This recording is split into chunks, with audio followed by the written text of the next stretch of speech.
Sa wakas, nakabalik na ako. Ito ang lugar na dapat sa akin. Bumalik ka na, Guru Joe.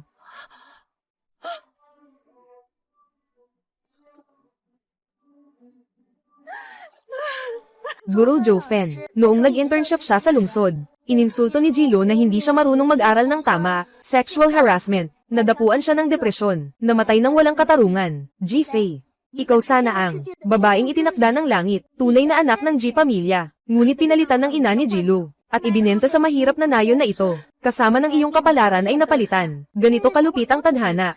Narito ang 3 pagpipilian para sa iyo, bilang kabayaran sa naaga na buhay. Maaari kang pumili mula sa 3 golden fingers, isa sa 3. Ngunit depende sa iyong pipiliin, mawawala rin ang kaukulang buhay mo. Mag-ingat sa pagpili. Fei Fei. Nasa kadiliman ako. Ngunit umaasa pa rin na makakalabas ka sa kailaliman. Si Jilo ay likas na sinungaling na nagdulot ng kamatayan kay Guru Joe. Gagamitin ko ang 20 taon ng buhay ko para makuha ang sistema ng pagpapalit ng kasinungalingan sa katotohanan. Gagawin kong mahulog si Jilo. Dapat siyang magbayad ng dugo sa dugo. Kailangan niyang magbayad.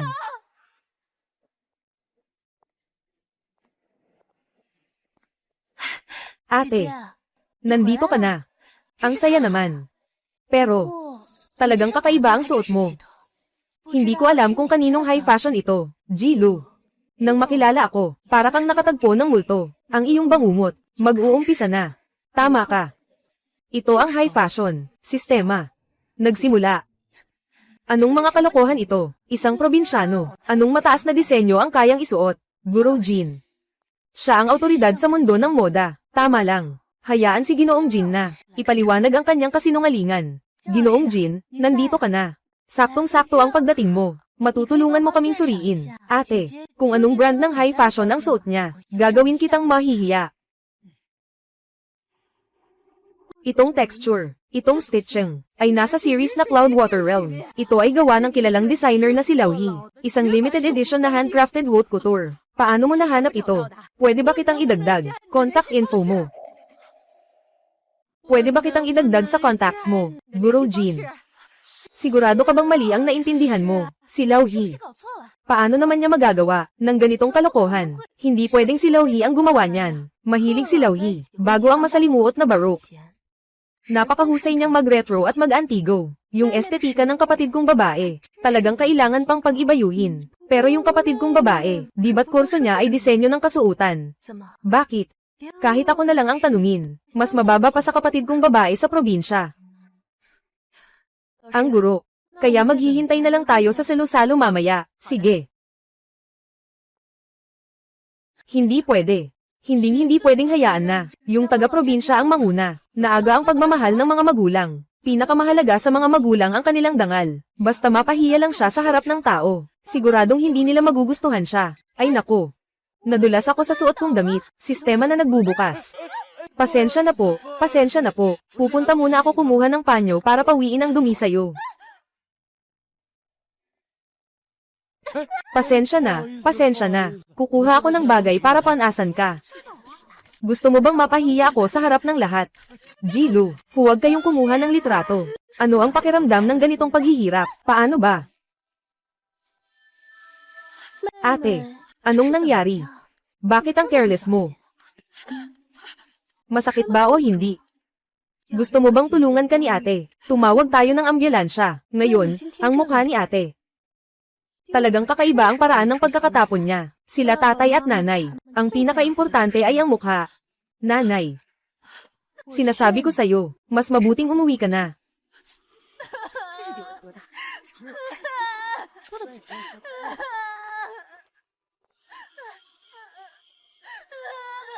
Dito, nakakaramdam na ako ng kahihiyan. Jilo.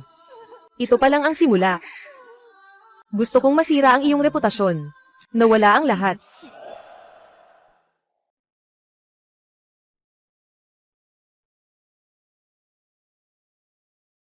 Na-injure ang ligament ng kapatid mo. Ngayon, nahihirapan siya. Hindi ka man lang bumisita.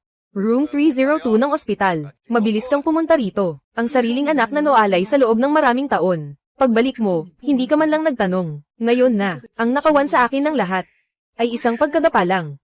Tapos ay tinatanong ako kung bakit hindi ako nagmamalasakit. Talaga namang. Katawa-tawa. Inay, kailangan mong ipaglaban ako, ha? Ang ibig mong sabihin ay, noong araw, may isang tao na sadyang nagtulak sa'yo. Kaya ka nadulas at nahiyang nahulog sa harap ng maraming tao. Sino ang may lakas ng loob na manakit sa anak ko? Anak, sabihin mo sa tatay. Tatay ang gagantay para sa'yo. Dumating na ang ate. Tingnan mo nga ang sarili mo. Nasa ospital ang bunso mong kapatid. Kailangan ko pa ang tulong ng isang ama para lang makapunta ka dito. Papa, huwag mong sisihin si ate. Naniniwala ako na hindi niya sinasadyang mahuli. Hindi niya sinasadyang mahuli. Naniniwala rin ako kay ate. Hindi niya sinasadyang itulak ako. Yung dahilan kung bakit ako na hospital. Pasensya na. Ako ang nagpasimula ng pag-aalala ninyo.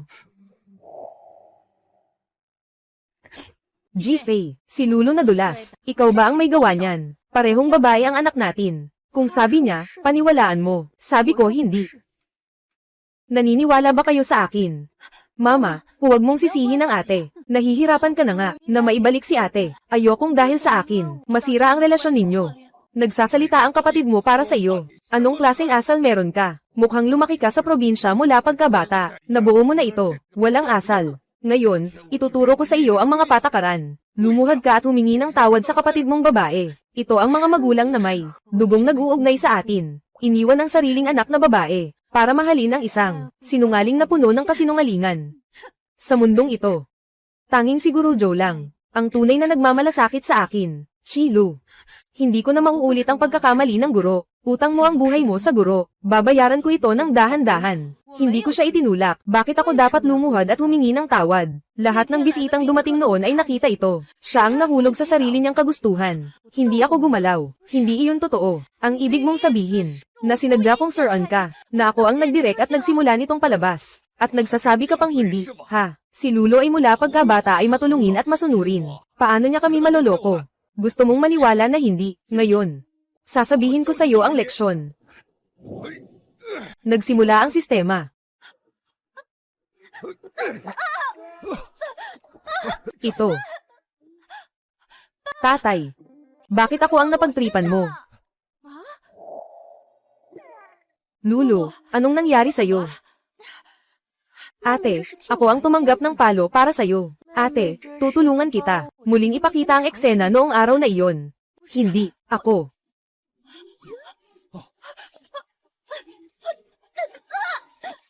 Bakit mo ako itinulak, ate? Naka-replay ang bunso, talagang kamukha nga. Kumusta? Naiintindihan mo na ba? Hindi, mom at dad, hindi ganito. Nasira ang isip ko. Kaya ko ginawa iyon. Sira ang isip. Kung iyon ang gusto mo. Nagsimula ang sistema. Mama at papa, tulungan niyo ako. Lulu, anong nangyari sa'yo? Nasaan ang doktor?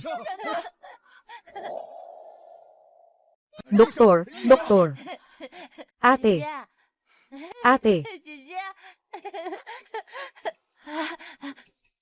Huwag kang matakot. Mas walang pag-asa. Nandyan pa sa likod. Ate, huwag kang umalis. Ate, huwag kang umalis. Ikaw. Nanay, bakit ka pa nandyan? Bumukas ka na. Nakikita ko na nasaktan ang kapatid mong babae. Masaya ka ba? Kasalanan niya yun, sariling kasalanan niya. Wala naman akong ginawang kahit ano. Wala akong kinalaman dyan. Inay, tignan mo siya. G-Fay. Kahit papaano, ikaw ang kapatid ni Lulo. Walang pinag-aralan. Paano ako nagkaroon ng ganitong anak? Akala ko hindi mo alam na ako ang tunay mong anak. Akala ko sa isip mo. Si Gino lang ang anak mo. Ikaw, ate, bakit ganito ang pagsasalita mo sa nanay? Sa puso ng nanay. Ako at ikaw ay parehong kanyang tunay na anak na babae. Ah, talaga. Kahit na hindi kasing ganda ni Jilly si G-Fay, pero siya pa rin ang tunay na anak niya. Oo nga. Sila'y mga paborito ng nanay. Hindi naman magtatangi si nanay. Nagsimula ang sistema. G-Fay. Anong pakialam kung ikaw ay tunay na prinsesa? Bumalik ka mula sa sulok, babaeng mula sa probinsya, amoy ng lupa sa katawan. Hindi mo ito malilinis magpakailanman. Hindi mahal ni tatay, hindi rin mahal ni nanay. Para lang silang nakatingin sa mukha ko habang nabubuhay. Nanay, pasok ka na.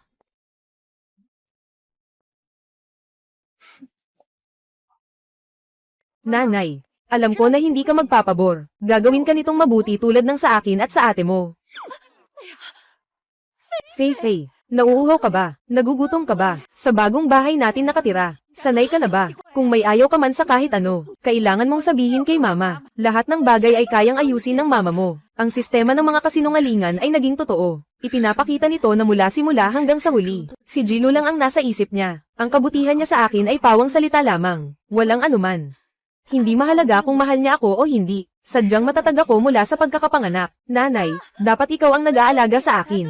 Ako ang may sakit. Sobrang malusog niya. Kaya dapat kayang alagaan ang sarili niya.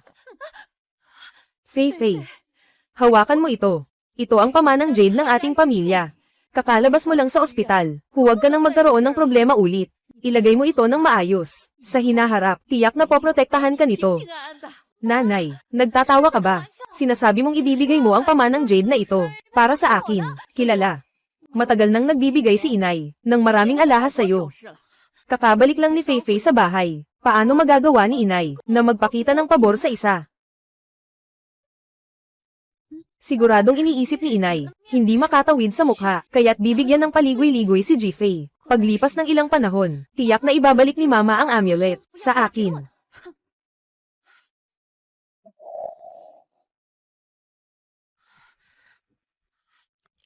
Halika, kumain ng prutas. Mama, ilang araw na ba ito? Paano mo siya? Maaring tratuhin ng kasing ganda sa akin. Jilo, pareho lang tayong tao. Kakauwi lang ni Ate Fei. Kailangan ng atensyon. Inaalagaan na niya ang aking. Ninakaw ang amulet. Ngayon, pati ikaw ay kukunin. Hindi pwede. O kaya't palayasin mo siya. O kaya't sa hinaharap, ikaw na lang ang mabait sa akin. Ikaw, bata ka. Talagang hindi makatarungan. Si Fei ay iyong nakatatandang kapatid na babae. Paano mo nasabi yan? Sobrang labis na yan. Paparusahan kita ng isang buwang allowance. Mag-isip ka. Hintayin mong malaman mo. Ang iyong pagkakamali. Bibigyan kita ulit. Huwag, nanay.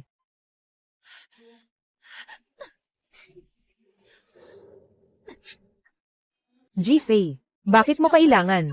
Agawin ang lahat sa akin. Ikaw, magnanakaw. Ako ay magnanakaw, Jilo. Sa mga taong ito, kinuha mo ang aking pagkatao. Dito nakatira ang bahay na dapat sa akin, na tinatamasa ang pagmamahal ng aking mga magulang. Ikaw ang tunay na, nang aagaw sa bahay, nang aagaw sa bahay. Paano? Kakalagpas lang sa patas na treto, at hindi na makakayanan. Kung hindi ka na kaya, tiisin mo na lang. Sa hinaharap, ikaw ang magdaranas ng sama ng loob. Marami pang darating. Tumigil ka, anong ginagawa mo? Tumigil ka, anong ginagawa mo? Papa. Ji-Fei, si Lulo ay kapatid mo. Paano mo siya mapapahamak, Tay? Pakisabihan mo ang ate. Siya. Nagsabi lang ako ng isang bagay. Pantay-pantay ka sa aming dalawa. Sinasaktan at sinisigawan niya ako. Kinuha pa niya ang aking anteng-anteng. At ninakaw ito. Fei, si Lulo ay lumaki. Sa bahay mula pagkabata. Puro pamilya lang. Talaga bang hindi mo kayang tanggapin ang kapatid mong ito? Ibalik mo ang amulet sa kapatid mong babae. Humingi ka ng tawad sa kanya. Humingi ng tawad. Tatay, isipin mong mabuti. Kung gusto kong palayasin siya. Noon pa man, bago siya nagkamali, noong araw ng pagtanggap ng mga bisita, pinaalis ko siya. Bakit kailangan pang maghintay hanggang ngayon? Matagal na akong bumalik. Maliban sa natanggap kong jade pendant mula sa nanay, ano pa ang nakuha ko? Ngayon, gusto mo pang bawiin ito. Hayaan mo akong ibigay ito sa kanya.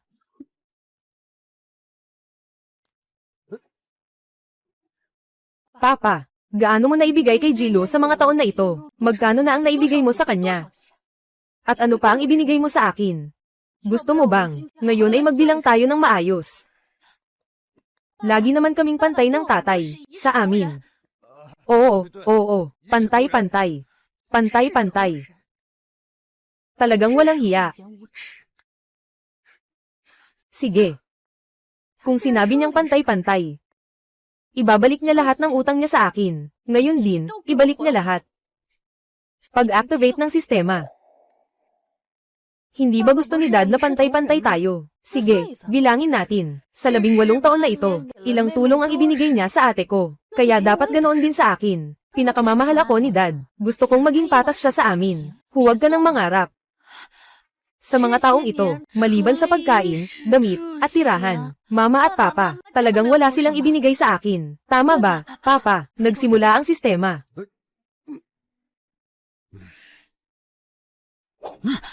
Dapat pantay-pantay ang Trato. Mayroon si Lulu. Dapat mayroon din si Feifei. Sa loob ng 18 taon, bawat buwan si Lulu ay may 83,000 allowance. Kabuuan ay 18 milyon. Yung apartment na may tanawin ng ilog sa kanlurang lungsod.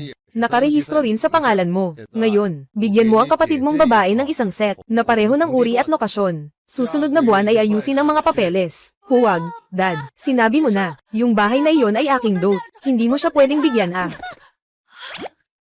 15% ng bahagi ng kumpanya. Gumawa ako ng tiwala para sa iyo. Ngayon, ililipat ang kalahati sa pangalan ng kapatid mong babae. Huwag. Huwag. Tatay, maaaring ibigay ang bahay sa kapatid na babae. Huwag mong kunin ang bahagi. Okay, pakiusap, please. Dapat pantay-pantay. Walang kinalaman sa pera, bahay, bahagi. Meron ka. Dapat meron din ang kapatid mo.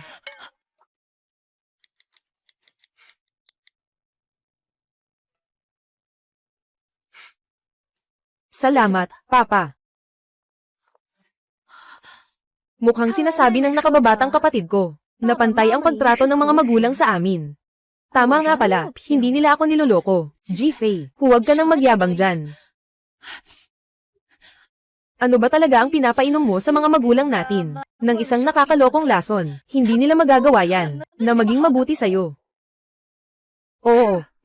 Ako'y nalinlang sa mga pangakong walang kwenta. Anong magagawa mo? Lumuha at pumunta sa mga magulang ko. Papayagan ba nilang paalisin ako? Halika. Nanay, kakatimpla lang na snow pear na may silver fungus. Sige, tikman ninyong dalawa. Nakakapagpaginhawa. Nanay. Sabi mo, itong rock sugar snow pear ay para lang sa akin. Paano mo siya bibigyan? May dala rin na isang bahagi, si Jilu. Bakit ganyan ka makipagsalita? Si Feifei ay anak ko rin. Pareho silang tunay na anak. Siyempre, kailangan pantay-pantay ang Trato. Paano naman pwedeng may pabor-pabor? Ayos. Mama.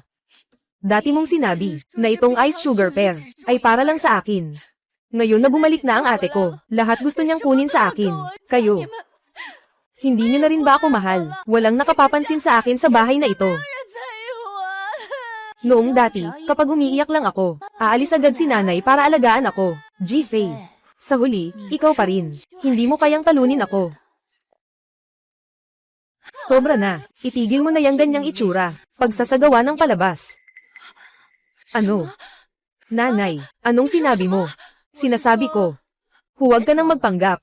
Si Feifei ay aking tunay na anak. Dapat talaga siyang magkaroon ng lahat sa bahay na ito. Noon, ako'y nalito. Itinuring kita na parang sariling anak, na labis kong inalagaan. Pero ikaw, ngayon, maging isang mangkok ng asukal na peras. Kailangan mo pang agawin sa kanya. Tama ka. Ngayon na bumalik na ang tunay na anak na babae, hindi na natin kailangan. Ikaw na peking anak na babae. Ano? Peking anak na babae. Nanay, naguguluhan ka ba? Paano mo ako masasabing ganyan? Bitawan mo ako. Tatay, tatay. Dumating ka ng tamang-tama. Tulungan mo si nanay. Para bang baliw siya. Sinasabi niya na ako ay huwad na anak.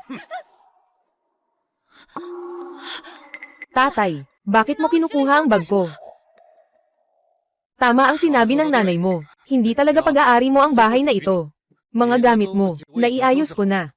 Huwag ka nang makipag-ugnayan pa. Umalis ka na agad. Ano? Pinalayas mo ako. Inalagaan niyo ako ng 18 taon. Pinalayas niyo ako. Saan na ako titira pagkatapos nito? Sa ilalim ng tulay. Pwede rin ang bangko sa parke. Kung talagang ayaw mo na, maghanap ka na lang ng pugad ng aso at magkasya. Depende sa gusto mo. Oo nga. Sa amin, tanging anak na babae namin ang inaalagaan. Ikaw na bahala sa buhay mo. Wala tayong kinalaman dito. Bakit di ka pa umaalis? Anong ginagawa mo dito?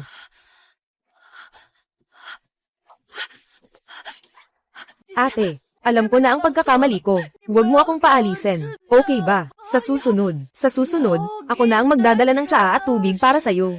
Hiling ko lang sa'yo. Ngayon, may dalawang pagpipilian ako sa'yo. Umuwi ka na lang mag-isa. Ipapalayas kita. Naririnig mo ba? Umalis ka na. Bukas si Feifei, kailangan pang mag-report sa universidad. Huwag mong hadlangan ang mahalagang bagay ng pamilya namin. Kung hindi ka paalis, tatawag na ako ng gwardya. Sige.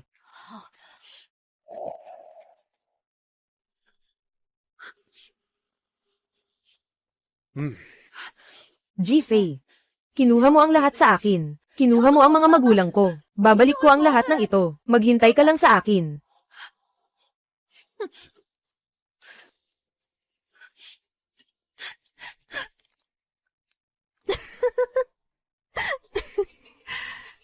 Tandaan mo, may utang ka sa akin. Hindi lang ang pagnanakaw sa buhay ko. May isa pang utang, isang buhay na tao.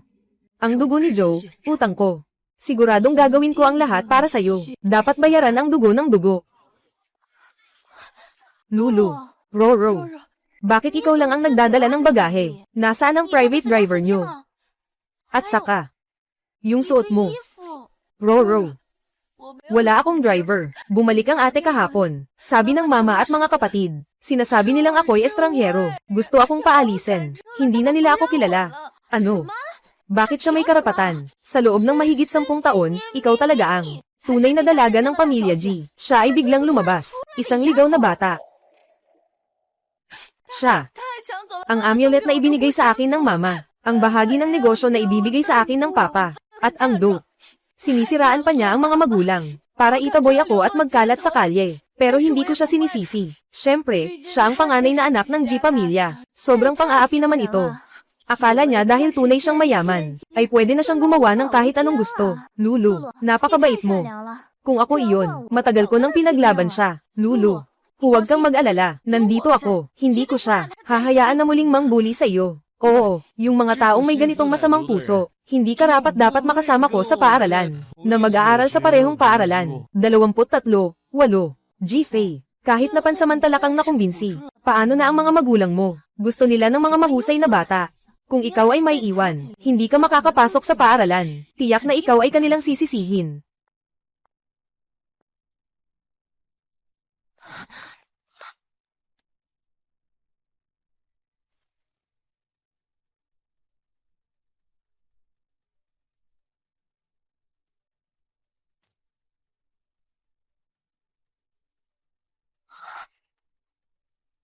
Ang mabuting aso ay hindi humaharang. Lumayo ka.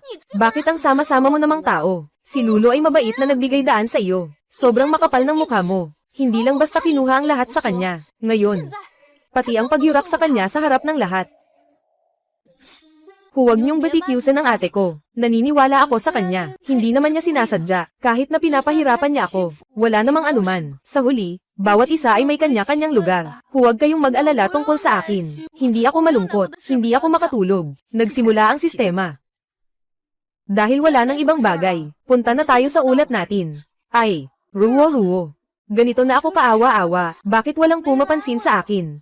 Baka sobra na ang ginawa ko kanina. Kailangan kong hanapin si Jiang Ruo para tulungan akong makipag-away kay Ji-Fei. Ruo, sinasabi mo ba na hindi ako marunong makipag-usap? Bobo ako sa salita. Kung sana marunong akong magsalita ng mga matatamis na salita, siguro, hindi ako mapapalayas.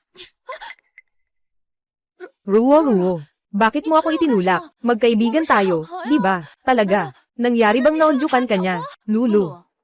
Bawat isa sa atin ay may kanya-kanyang lugar. Si Ji-Fei ay talagang tunay na anak ng Ji pamilya. Nakuha mo na ito sa loob ng maraming taon. Ibalik mo na sa kanya. Hindi ba't normal lang iyon? Ganyan din ang iniisip ninyo. Ikaw, isang peking anak mayaman. Nagsaya ng higit 10 taon. Sapat na iyon. Huwag masyadong sekim. At saka, 23, 8. Ang mga bagay na ito, nasa kamay ng pamilya Ji. Kahit gaano pa tayo magsalita 23, 8, wala rin itong silbi. Kayo. Kumusta? Pinakamagandang kaibigan. Hindi ka tumutulong sa sarili mo. Yung pakiramdam na walang nakakagamit sa'yo. Hindi ba't nakakainis yun? Ikaw ang may kasalanan niyan. Naging totoo lang yung mga pawang kasinungalingan. Dapat sana mas kaunti kang gumawa ng chismes. Baka sakaling, mas magiging magaan pa ang pakiramdam mo.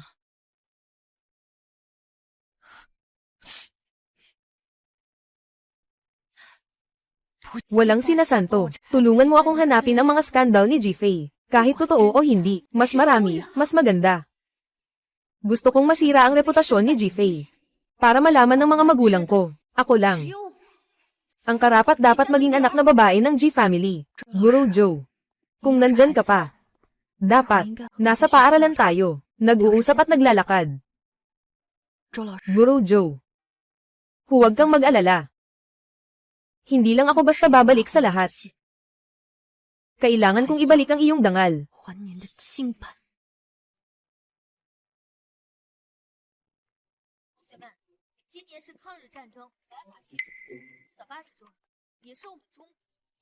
Ano na namang masamang balak ito? Sige lang, subukan mo. Pipilitin kitang maging desperado. Jifei, nagastos ako ng malaking halaga para sa mga paninira na ito. Lahat ay dahil sa'yo na umangkin sa iba at nagbigay ng masamang balita. Hintayin mong mapagsalitaan ka ng mga netizen hanggang hindi ka na makatingin sa iba. Matapos ang 18 taon, may mukha ka pang magbalik, kahit gaano ka pa gumastos para sa mga troll, hindi ka pa rin magiging malinis, mas mabuting humingi ka na ng tawad.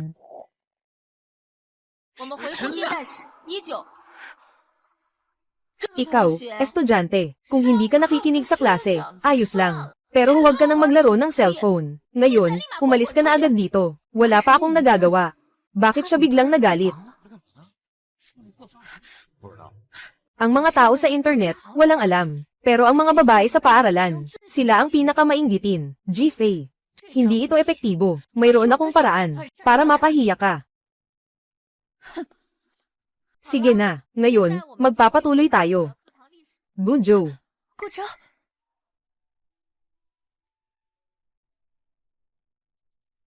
Gujo. Yung mamahaling relo na binigay ko sa'yo, ilalagay mo sa drawer ng iyong desk. Nakita mo ba?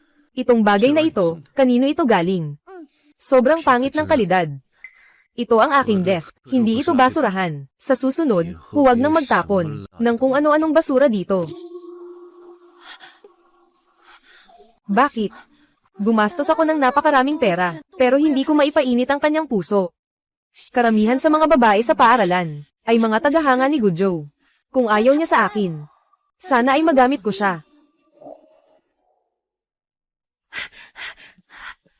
Ate.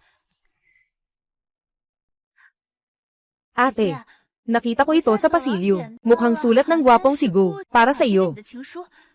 Kailangan lang na ilagay ang peking sulat na ito sa ulo ni Jifei.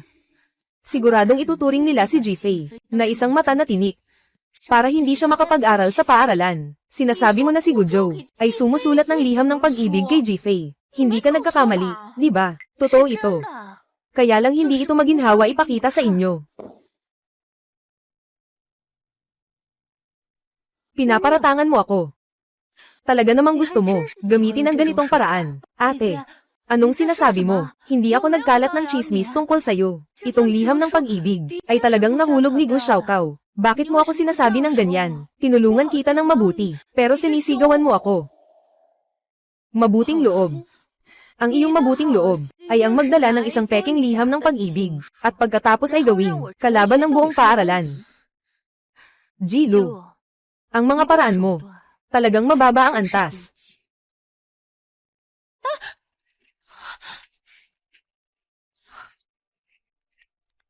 Ang liham na ito ay hindi talaga isinulat ni Gujo. Kung hindi ka naniniwala, maari kayong magkumpara ng sulat.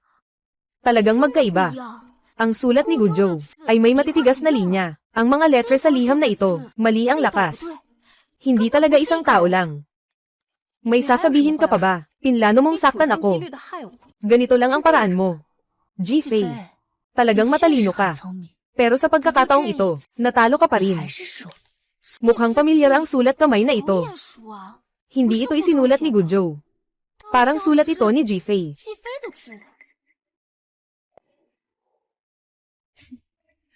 Mukhang minamaliit kita. Talaga palang may plano ka. Ginaya mo ang aking mga tala. Nagsulat ka ng liham ng pag-ibig. Hindi ito ang isinulat ko. Tama ka. Tiyak na ang ate ko. Nagsulat ng liham ng pag-ibig kay Gujo. Plano kong tulungan siyang itago para mapanatili ang kanyang dangal. Ate, bakit mo kailangang sirain ang lihim? Sa halip, ako pa ang sinisisi mo. Sabi ko na nga ba? Si Lulo ay napakabait. Paano siya makakapagpahamak sa'yo? Kaya pala ikaw ang humahabol kay Gujo. Pag-ibig na hindi mo makuha. Ano? Sabi ko na ito ay hindi ko isinulat. Kung gusto mo, dapat ay tahasang habulin mo siya. Nahuli na. Hindi pa rin makapag-amin. Sobrang nakakadiri.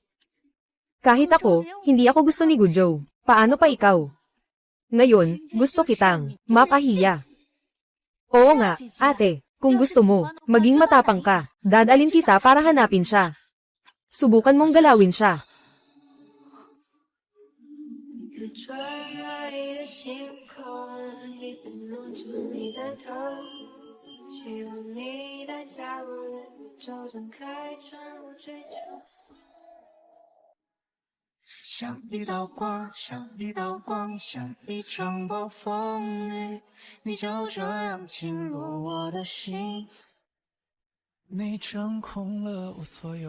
Siya si Gujo.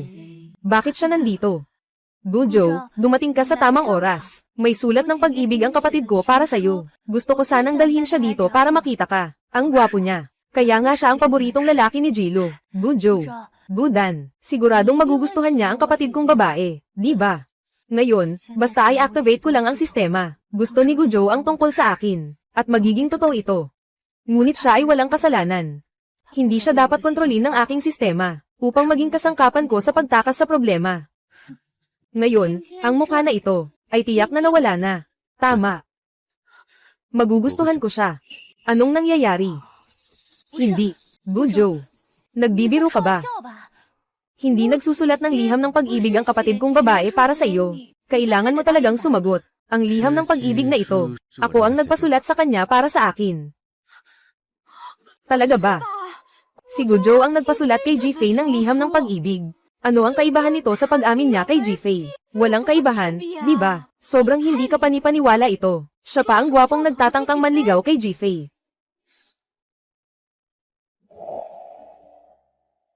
Si Gujo. Bakit mo siya gusto? Hindi naman siya kasing ganda ko, at hindi rin siya kasing yaman ko. Puno pa siya ng kasinungalingan. Bakit kailangan mo siyang gusto, at hindi ako? Jifei. Ikaw.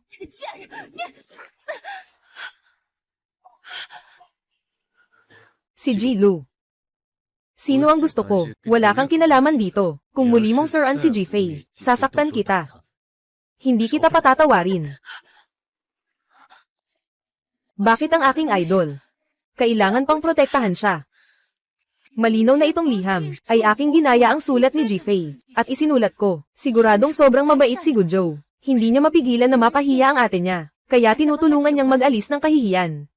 Hindi ko sinimulan ang sistema, at ito ang unang beses kong makipagkita kay Gujo. Talagang wala siyang dahilan para magustuhan ako. Classmate na si Jifei.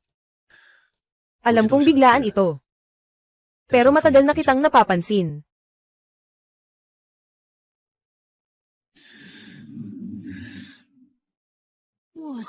Tingnan mo na, grabe. Nako. Kunan mo na agad. Diyos ko. Wow. Naalala mo ba ang bookmark na ito?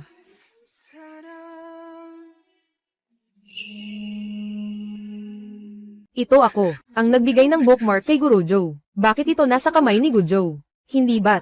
Kilala niya si Gurojo. Kaya pala tinulungan niya ako, dahil kay Gurojo.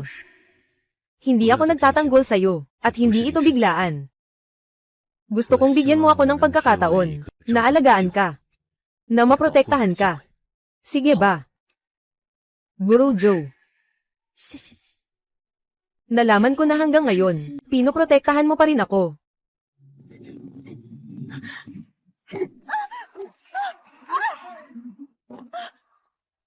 Mahal kong maliit, sabihin mo na ayaw mong sumang-ayon. Si Gujo ay akin. Hindi ka karapat-dapat, Jifei. Huwag mong hindi pahalagahan ang kabutihan. Siguradong nagkamali si Gujo ng minsan lang. Sabihin mo na agad.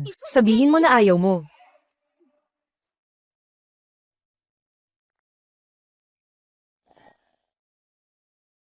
Ito ay personal na alitan namin ni Jilu, ng personal. Kung kilala ni Gujo si Zhou Laoshi, mas hindi ko magagawa, isama mo siya. Pasensya na, Gujo. Hindi ko maaasahan iyon. Ayos lang.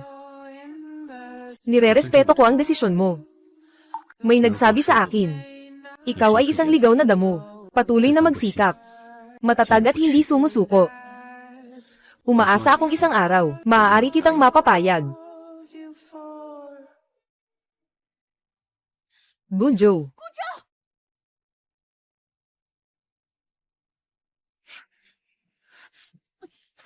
Ikaw, maliit na cute, ibigay mo sa akin ang bagay. Ito ay kay Gujo. Hindi ka karapat-dapat na magkaroon nito. Lahat ng tao ay pwedeng hawakan ng bookmark na ito. Ikaw lang ang hindi pwedeng. Jilu. Ikaw ang nakapatay kay Gurujo. Ngayon ay gusto mo pang agawin sa akin ang pagkuha sa kanyang alaala. Karapat-dapat kang mamatay ng napakaraming beses. Ji-Fei. Papatayin kita. Gagawin kong hindi ka makakabawi. Anong gulo ito? Kung mababaliw ka, magpabaliw ka sa opisina ng guro. Sumama ka sa akin. Bitawan mo ako. Wala ka na bang anyo ng estudyante? Huwag nang magdulot ng ganitong gulo sa hinaharap. Ayusin mo na lang ang sarili mo. Mag-aral ka na lang. Lumabas ka. Direktor. Gusto kong paalisin si Ji-Fei. Anong klaseng pagpapaalis? Ngayon ay ang bagay na pinili mo. Walang mali sa kanya. Kung walang mali sa kanya, hindi ba siya pwedeng tanggalin? Huwag mong kalimutan. Ikaw.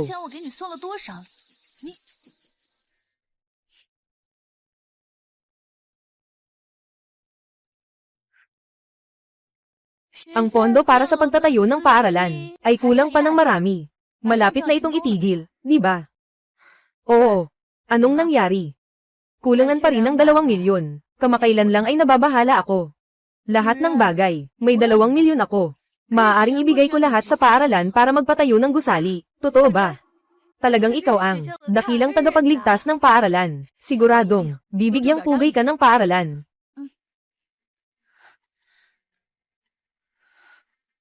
Ito ang lahat ng ipinagkait sa akin ng ako'y pinalayas. Kailangan kong samantalahin ang pagkakataong ito. Bumalik sa pamilya G. Kung hindi, talagang matutulog na sa ilalim ng tulay.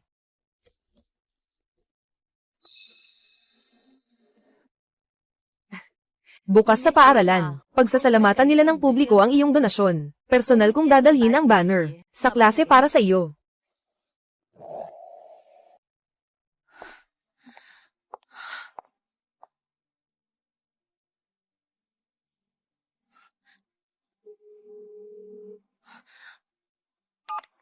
Hoy, Mom at Dad. Alam ko na dati, sobrang mali ko. Hindi ko dapat ika-intriga si ate. Hindi ko dapat magpakaselos. Pero, itong mga taon na ngipon na ipon kong baon. Lahat inilaan ko sa pagpapagawa ng gusali sa paaralan. Gusto ko lang sanang ituwid ang aking pagkakamali. Tatay, nanay, maaari ba ninyo akong patawarin? May magandang balita ako sa inyo. Bukas sa paaralan, dadating sila para ibigay sa akin ang banner. Darating din ang mga mamamahayag para i-promote ito. Ngayon ay pagkakataon na para i-expose ang ating kumpanya. Magandang oportunidad ito. Huwag nyo talagang palampasin. Lumaki ka na. Sige. Bukas pupunta ako sa paaralan. Huwag mo akong bibigwin. Mag-alala ka. Ang galing. Sa wakas may pagkakataon na makabalik sa bahay ng G. Ji-Fei. Bukas, tingnan mo, hindi kita papayagan.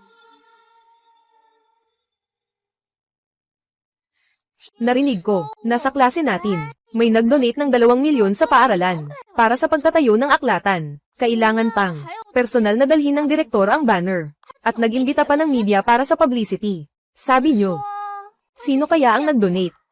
Ang galing naman. Siguro ako ang ate ko. Sa huli, siya ngayon, ang pangunahing anak ni G. Yung donasyon na ito, hindi naman malaking bagay sa kanya. Ayaw niyang maging masyadong nagpapansin. Kaya, ayaw niyang aminin. Nakikinig ako sa ibig sabihin ni Jilu. Siguradong siya ang nag-donate ng pera. Sa ganitong sitwasyon, ako. Sige. Gagawin ko ang gusto mo. Sistema. Simulan.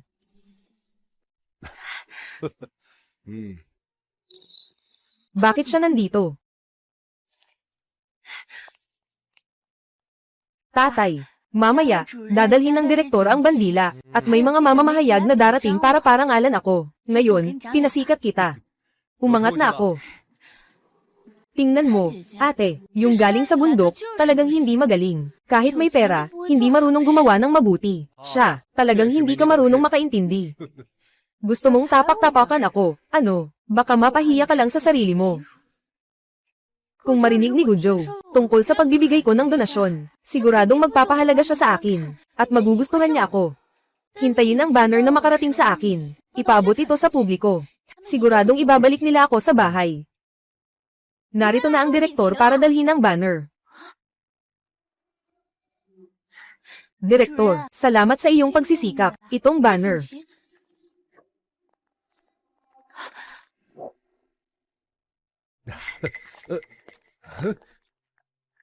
Halika, Shaoli. Ito ang aming paaralan, na nag-donate ng 2 milyon para sa dormitoryo. Si Ginoong Ji-Fei. Isang estudyanteng puno ng pagmamahal. Kailangan nating i-promote ng maayos. Si Ji-Fei. Halika, Ji-Fei. Salamat, Direktor. Ito ang mga dapat kong gawin. Tara, magpapakuha tayo ng larawan. Sige.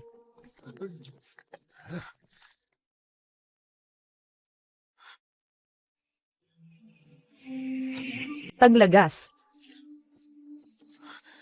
Kai-Fei. 1,000. Pinuno. Di ba si Jilo ang nag-donate? Paano ko ito? Ibibigay kay Ji-Fei. Oo nga, Direktor. Siguradong nagkamali ka ng tao. Guro, estudyante. Ako ang nag-donate ng 2 milyon. Kamera, kuhanan mo ako. Jilo, anong ginagawa mo? Impormasyon ng nag-donate at screenshot ng transfer. Lahat ay pinatunayan ko ng paulit-ulit. Ji-Fei, iyon ang nag-donate. Hindi ka nag-donate kahit 1 cent. Ngayon, gusto mo pang agawin ang kredito ng kapatid mo. Nagsasalita ka ng kalokohan. Ako ang totoong nag-donate. Maaari ko nang gawin iyon. Kukunin ko ang record ng transfer. Tingnan natin kung sino ang nagsisinungaling. Paano nangyari na wala na ito? Sabi ko na nag-transfer ako. Wala rin balanse sa phone ko. Wala rin record ng transfer. Siguradong may gumamit ng hindi tama. Ikaw ang gumawa, di ba? Anak, kagagaling mo lang nagsabi sa mga kaklase mo na ako ang nag-donate. Paano? Ngayon sinasabi na naman na siya ang nag-donate. Oo. Kakatapos ko lang marinig, sinasabi ni Jilo na ang pondo ay mula sa kanyang kapatid na babae, nag-aaral. Ayaw lang ni Ji-Fei na masyadong mapansin, kaya hindi niya ito inaamin. Sasabihin mo mamaya na ikaw ang nag-donate. Tapos mamaya sasabihin na nawawala ang record ng transfer. Anong pinapakita mo? Jilo, assistant, kung magpapatuloy ka sa gulo, assistant, diretso akong susunod sa mga patakaran ng paaralan. At ikaw ay bibitawan sa paaralan. Ikaw ang mag-isip-isip. Direktor, ako mismo ang nagbigay ng donasyon na ito. Galing din ang perang ito sa aking card. Ipinalit ko lang.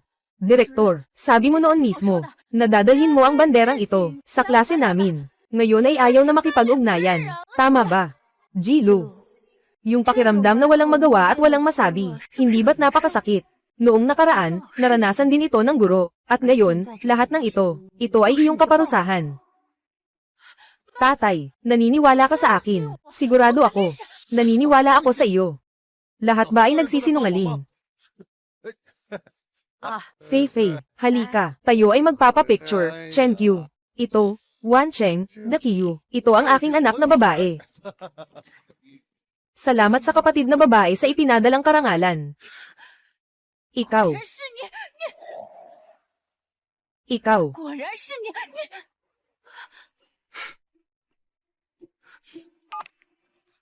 Hoy. Ginang, G, ang iyong na-reserve presidential suite ay umabot na sa petsa ng pagbabayad. Kailangan itong bayaran agad upang makapagpatuloy sa pananatili. Maaari bang? Ako ay nasa hotel na. Bumisita na ako dito. Pwede bang magpautang ka muna? Babayaran kita sa loob ng ilang araw. Pasensya na, Ginang. G, wala kaming naunang karanasan sa pagpapautang. Pakiusap, mag-renew o mag-check out, bago mag-12 ng tanghali, lampas sa takdang panahon at hindi na ayos. Susunod kami sa mga patakaran. Diretso naming lilinisin ang silid.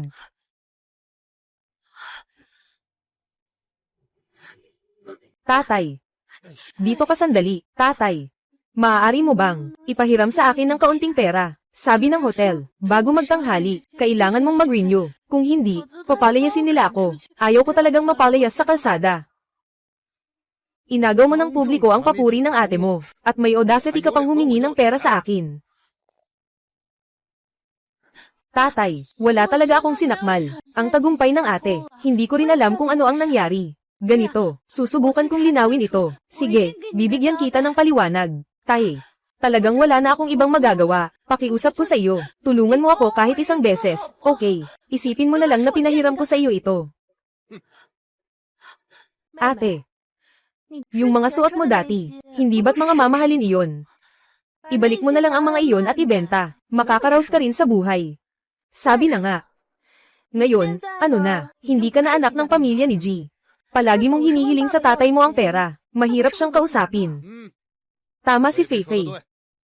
Ikaw kasi, palagi ka nalang minamahal ng sobra. Tamang-tama lang. Kain ka muna ng kaunting pait para sa pagsasanay. Anong hinihintay mo pa? Sige na, umalis ka na. Yung mga mamahaling damit mamaya, maaaring mapulot na ng iba.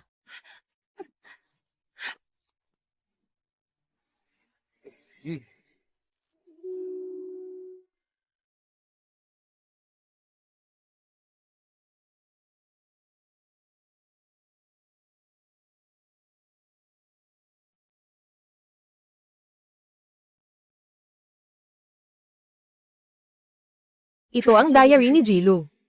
Lahat ng nasa loob ay, si Joe ay tungkol kay Teacher Joe. Dahil lang sa mga ganitong, huwad na balita. Namatay si Teacher Joe. Si Joe Fen ay isang taong sadyang nagsusuot ng maikling damit, para akitin ang mga kaklase na lalaki. Huwag mong akalaing hindi ko napapansin. Si Joe Fen ay talagang isang, walang kahihiyan na babae. Na tumanggap ng red envelope mula sa mga magulang, at inilipat ang gwapong lalaki sa tabi ko, sa ibang upuan. Dapat siyang maparusahan.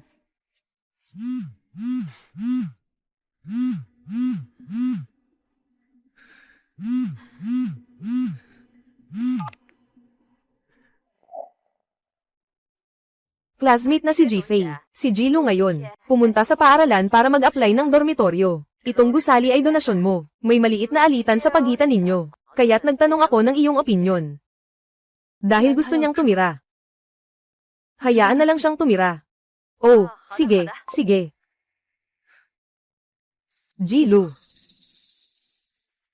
Dahil nandito ka na, ay unti-unti kitang papahirapan. Para maranasan mo ang mga ginawa mo noon. At magbayad para dito. Kumusta ang direktor? Ano ang sinabi ng mga nasa itaas? Pumunta ka sa dormitoryo ng mga babae, at pumili ka ng kwarto para tumira. Salamat, direktor. Tama nga. Muling pinagkakalooban ako ng langit, basta makuha ko lang ang pagkakataon. Makilala ako. Siguradong mas gusto pa rin nila ako, mga magulang at kaklase ko. Jifei, paano mo pa ako matatalo? Mga kaklase, sa susunod na linggo, magkakaroon tayo ng debate sa paaralan. Ang mga interesadong estudyante ay maaaring magparehistro. Sana sa ating klase ay makakuha tayo ng magandang resulta. Sabi ni Guru Joe dati, akong angkop na angkop sa debate, pero nang wala siya. Matagal na akong hindi sumali ng debate. Guidance counselor. Ako ang nagparehistro para kay Gia Faye, kapatid kong babae. Sa kabila ng kanyang pagiging kilala, magaling makipag-usap. Nandyan siya. Siguradong makakakuha tayo ng unang pwesto. Tama, G-Faye. Sumali ka na. Nasa iyo ang pag-asa ng klase. Sabi na nga ni Lulu, magaling ka. Walang problema dyan. Si G-Faye ay isang probinsya ng simpleng tao. Malamang hindi pa niya narinig ang tungkol sa debate. Basta sumali ako sa kanyang kalaban, mananalo ako ng mano-mano sa kanya. Mapapahulog ko siya mula sa trono, at mababalik ko ang lahat ng akin. Dahil ang ate ko ay sobrang masigasig na nagparehistro para sa akin, hindi ko pwedeng biguin siya. Yung ekspresyon niya, parang sobrang kumpiyansa. G-Faye, pirmahan mo na. Siguradong nagpapanggap lang siya. Iyan ay natural. Sa wakas, ate, ikaw ay isang mapagbigay na tao na may mataas na moral. Pagdating ng panahon, huwag kang magkamali sa laban, ha? Jilu, dahil gusto mong magtayo ng patibong para sa akin, tingnan natin, sino ang huli, na nadapa at nahulog sa hukay. Mga guro at mag-aaral, malugod namin kayong tinatanggap sa live na broadcast ng paligsahan sa debate sa paaralan. Nagsimula na ang live na debate. Siguradong magiging kapanapanabik ang laban na ito. Ngayon ay mag-uusap tayo tungkol sa pag-ibig at pagtanggap ng pag-ibig, kung sino ang mas masaya. Sabay-sabay kayong maaaring bumoto online. Piliin ang inyong paboritong pinakamagaling na tagapagsalita. Abangan natin ang kanilang magagandang palabas sa hinaharap. Mga guro at mga kaklase, kalaban nating tagapagdebate. Magandang araw sa inyong lahat. Ang paksa ng ating talakayan ngayon ay pag-ibig at pagtanggap ng pag-ibig. Sino ang mas masaya? Naniniwala kami na ang kusang loob na magmahal sa iba, nagbibigay ito ng mas malalim na pakiramdam ng kaligayahan. Dahil kapag tayo ay minamahal, maaari nating ipakita ang ating halaga sa pagbibigay at paglilingkod. At ang kasiyahan sa sariling halaga ay isang mahalagang pinagmumulan ng kaligayahan. Salamat sa lahat. Salamat sa lahat. Paulit-ulit na binigyang diin ng kabilang panig, na ang pag-ibig ay maaaring magdala ng karanasan ng sariling halaga. Ngunit ang mahalin ay hindi kailangang magdala ng anumang panganib o pagkapagod, upang makuha ang walang kondisyon na pag-aalaga at pagpapalusog. Tulad nito, mahal na walang kahirap-hirap, hindi ba ito mas tunay kaysa sa pag-ibig na hindi makamit? Mas totoo ba?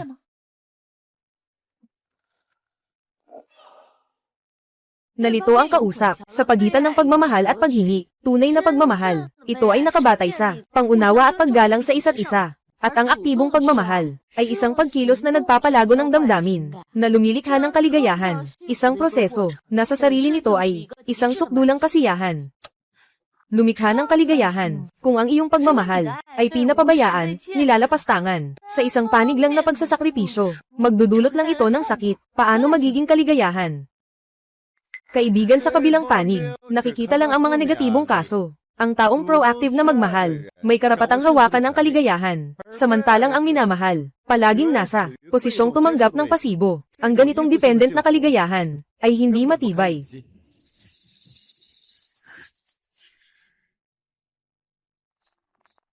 Kaibigan, gusto kong paalalahanan kayo ng maaga. Si ate ko na si Jifei, hindi kailanman sumali sa debate. Wala siyang alam sa debate. Kailangan mag-ingat kayo kapag pinapayagan siyang magsalita. Talaga.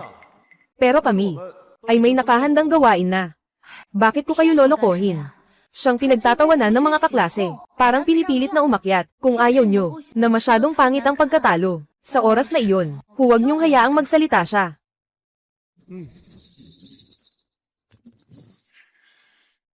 Si Wang Ran at si Like, lahat sila ay mga talunan ko. Sigurado akong mananalo ako ngayon. Jifei, mula ngayon, maghintay ka na lang na mahulog mula sa iyong pedestal. Ang ganda. Talaga, sa tingin ko, maganda rin. Sa tingin ko, mas mahusay si Jilu. Sang-ayon din ako na magaling siya. Pahinga sa kalagitnaan. Jifei, bakit hindi ka nagsalita kanina? Pinilit na tayong bumaba at matalo ni Jilu. Nakatayo ka lang dito na parang kahoy. Walang kahit anong tulong. Ganito.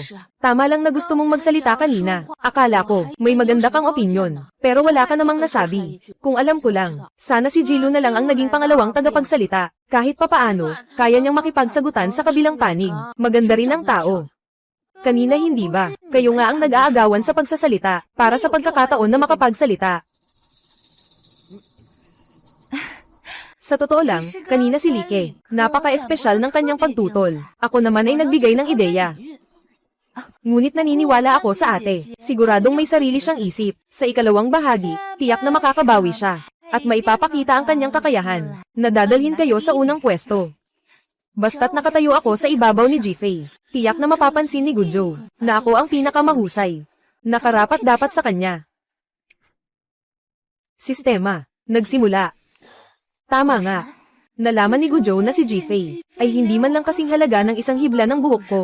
Diretso na akong hinanap. Gujo, ako. Huwag kang mag-alala. Sa puso ko, palagi kang mahusay. Kahit na hindi manalo, ayos lang. Magpakatatag ka. Tiyak na mananalo ako. Sa mahigit 2,000 baraha, hindi ako matatalo.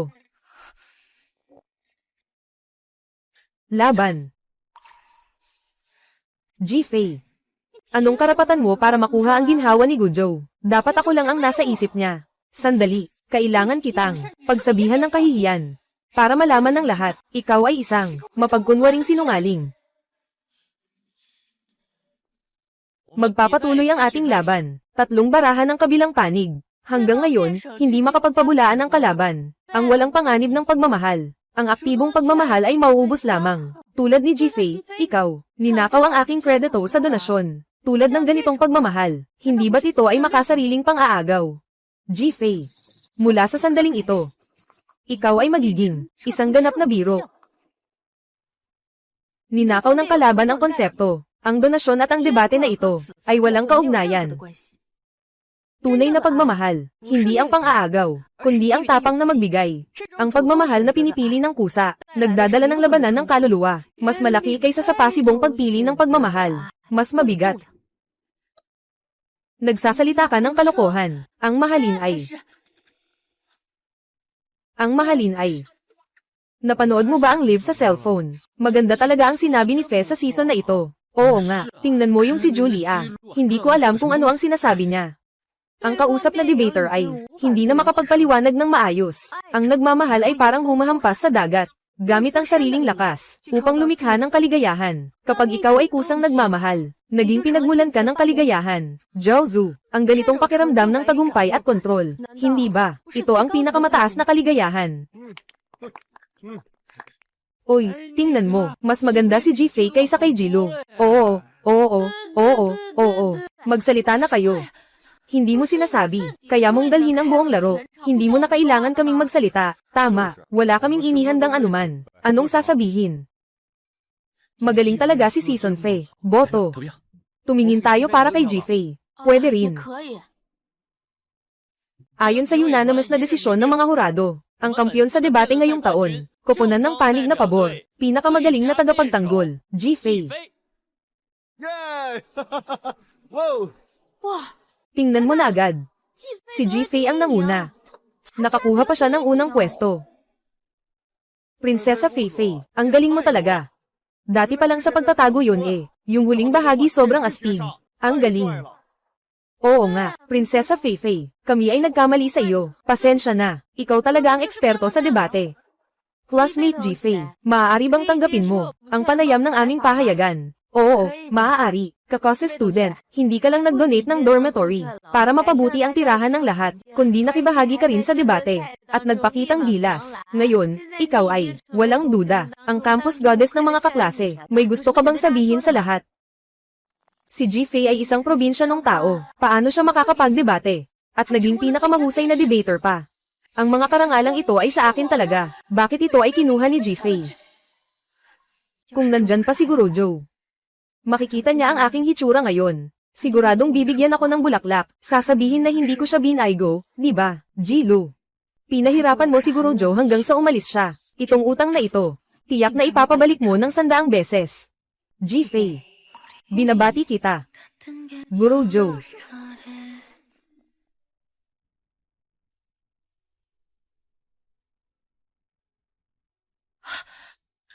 Feifei, binabati kita. Kung nandito si Gurujo, siguradong matutuwa siya.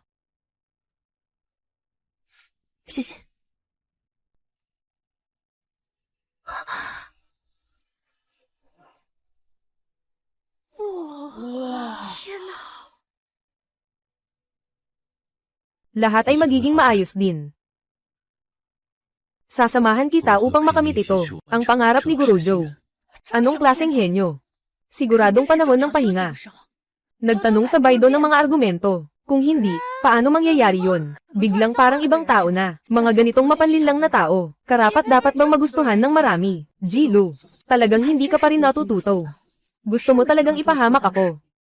Panahon na para bigyan ka ng leksyon. Jilo, katatapos lang ng halftime. Sinabi ko naman nanalo si Jifei. At nanalo nga si Jifei. Hindi ka pa rin masaya. Hindi ka ba matanggap na talo? Nasira ang depensa mo. Direktor. Nakikita ko si Jilo na puno ng lakas. Walang mapuntahan. Mas maganda kung mag-part-time siya para magtrabaho. Para masuportahan ang sarili niya. Libre ang dormitory sa paaralan. Walang dahilan para bigyan siya ng tirahan. Anong sinasabi mo? Ang pinakaayaw ko ay ang mga ganitong maliliit na taktika. Mga tao na nananalo sa hindi patas na paraan. Kayo na ginagawang Diyosa siya ay talagang bulag. Bing Zeng, lalo na ikaw, Gujo, huwag kang magpaloko sa kanya. Mainit na pagpapahayag. Direktor, tama ang pagdating ng tawag mo. Gusto kong i-report si Jifei. Dahil sa pandaraya sa debate, kailangan mo akong tulungan na makamit ang katarungan. I-report. Araw-araw lang, nakatutok ka kay classmate Jifei para makahanap ng gulo. Mukhang sobrang walang ginagawa ka. Kung ganun, umalis ka na sa dormitoryo. Simula ngayon, huwag ka nang tumira sa paaralan. Ano? Si Jifei ang nangopya. Kaya nga sinabi ko, bakit mo ako pinalayas? Ginoo. Bigyan niyo pa ako ng isang pagkakataon. Sige na, HMPH, pagkakataon. Maaari kang manatili sa paaralan. Lahat ito ay mula kay classmate Jifei. Sa mabuting hangarin, ito ay kanyang pagkakaloob sa iyo. Hindi ka lang hindi nagpasalamat, kundi pinabagsak mo pa siya sa harap ng iba. Hindi kayang tanggapin ng paaralan ang ganitong walang utang na loob na estudyante. Kailangan mong umalis ngayong hapon. Kung hindi, ikaw ang magbabayad ng kapalit. Hello, Direktor.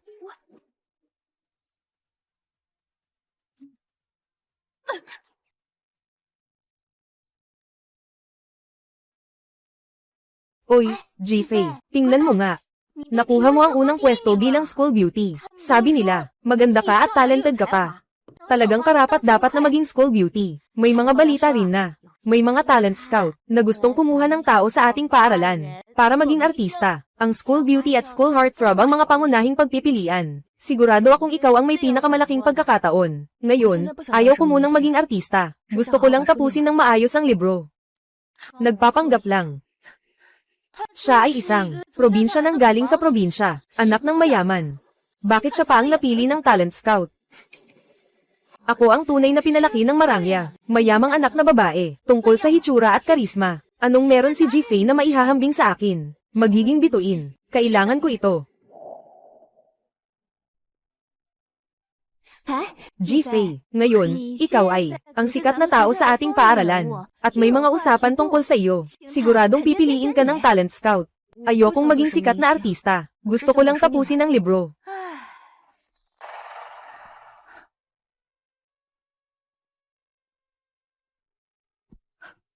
May mga tao kasi, huwag masyadong umaasa.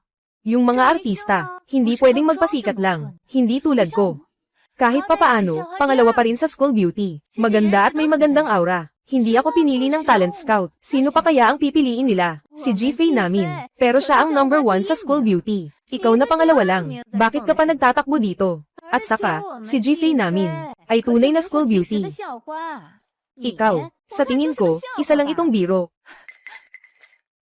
Anong pakialam kung ikaw ang number 1 sa pagpili ng talent scout? Pero tinitingnan nila ang potential. Ate, kung talagang gusto mong maging bituin, mas mabuting matuto ka muna ng pananamit, araw-araw na nakadamit ng pangkaraniwan. Sa huli, kailangan mo lang umasa sa talento para makuha ang atensyon. Yung mga nagsasabi na ang ibang tao ay umaasa sa atensyon, sila mismo ang tunay na ganun. Gusto mo bang makuha ang atensyon? Jilu, kung gusto mo talagang maging bituin, sige, mananatili ako para tingnan kung makakamit mo ang iyong nais. Huwag laging nakadamit ng ganyan. Napakababae. Kung hindi, tanging umaasa lamang sa tinatawag na talento para makuha ang atensyon. Yung mga nagsasabing ibang tao ang kumukuha ng atensyon, sila mismo ang talagang gustong makuha ang atensyon. Ikaw, estudyante, ako ay scout mula sa Shengwei Entertainment. Sa tingin ko, ang iyong hitsura ay talagang kapansin-pansin. May interes ka ba na pumasok sa mundo ng aliwan?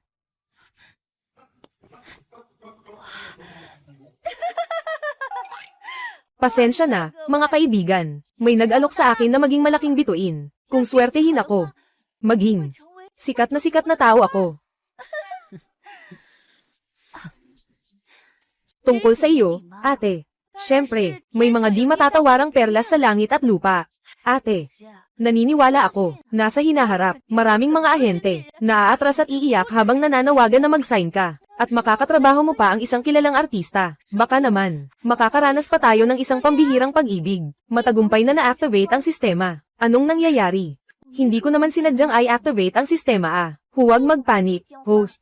Nakatuklas ang sistemang ito, na magiging kawili-wili ang kasalukuyang kwento. Kaya't kusa akong tumulong sa host na simulan ito. Screw it. Akala ko ay manonood lang ng kahihiyan ni G. Ngayon, nasangkot na ako. Palm na. Palm na. Kaibigan, maganda rin ang iyong hitsura. Kapatid na si G-Fei. Ako ay mula sa Yaowa Yule. Mayroon kaming nangungunang mga resources sa pelikula at telebisyon. Huwag pakinggan siya. Ang kumpanya namin ay may best actor na sumasakay sa eroplano. Pirmahan mo lang ako, 1 taon kang magiging sikat. G-Fei, huwag umalis. Kapatid na si G. Classmate na si G. Maraming talent scout ang naghahanap sa akin. Ako si classmate na si G. Umalis ka na, lumayo ka, huwag mong harangan. Classmate na si G. Anong nangyayari? Hindi ba't sila ang dapat naghahanap sa akin? Paano natin nalampasan lahat? Hinahanap si G-Fei. Si G-Lu, estudyante. Kamusta na ang plano niya? Ngayon, magpirma na tayo. Agad kaming makakatulong. Na-i-package ang iyong debo. Sa kabutihang palad, meron pang isa. Sapat na iyon. Ako ang pipirma. Ako ang pipirma. Sa wakas, nakuha ko na.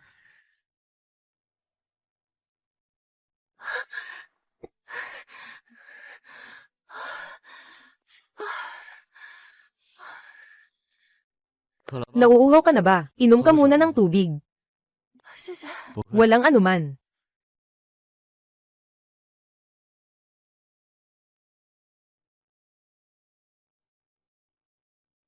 Amoy si Yunjing. Ikaw. Bakit nandito ka?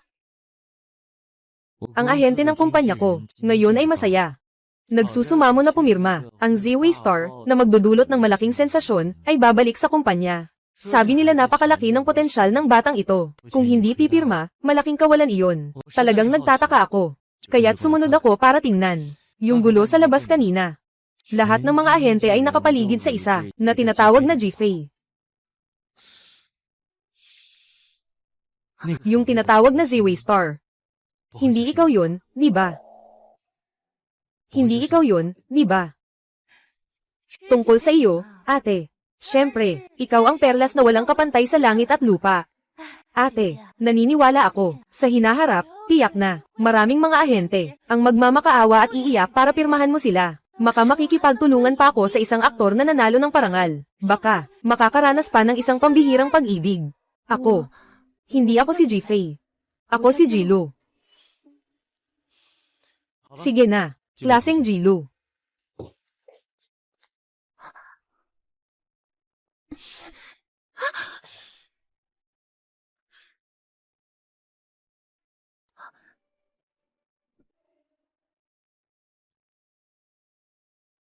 Salamat.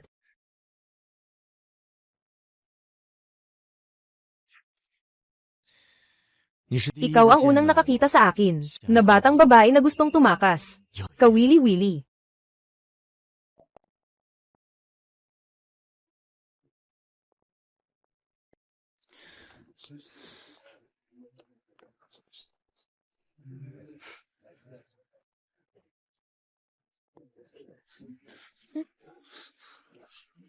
Anong ginagawa mo? Ang lalim ng pag-iisip mo. Hinahanap kita. Hinahanap mo ako. Nandito na ako, di ba? Mag-ingat ka, estudyante.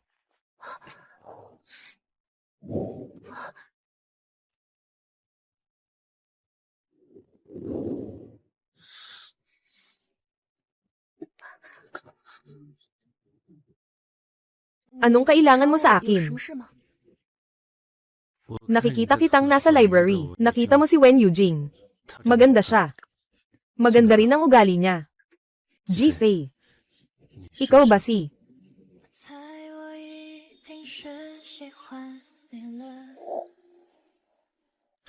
Kimi Fei. Ikaw ba si? Anong ngiti yan? Dito ka talaga naghihintay sa akin, para sabihin sa akin to, no? Oo. Nainis ako. Nakikita kitang malapit sa kanya, hindi ako komportable. Bujo. Alam ko kung anong gusto mong sabihin. Ngunit hindi ako makikipag-date bago ako magtapos. Alam ko. Nais ko lang sanang, maaari mo akong payagan na alagaan ka. Kapag gusto mong makipag-date, bigyang prioridad ako.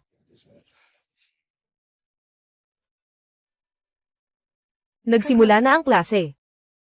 Uuwi na ako. Sige.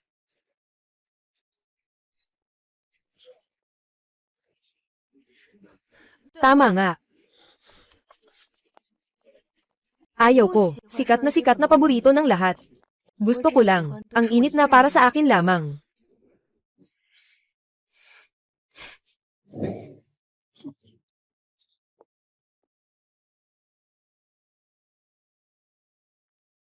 Hey, Shaoran, nakita mo ba na trending si Jilo? Sabi ni Zin, nakita raw niya ang award-winning actor na si Wen Yujing. Oo, nakita ko na. Si Wen Yujing ay sumagot sa Weibo. Sabi niya, na si Jilo ay talagang kawili-wili. Mukhang ito ay, may ritmo na lalabas sa publiko.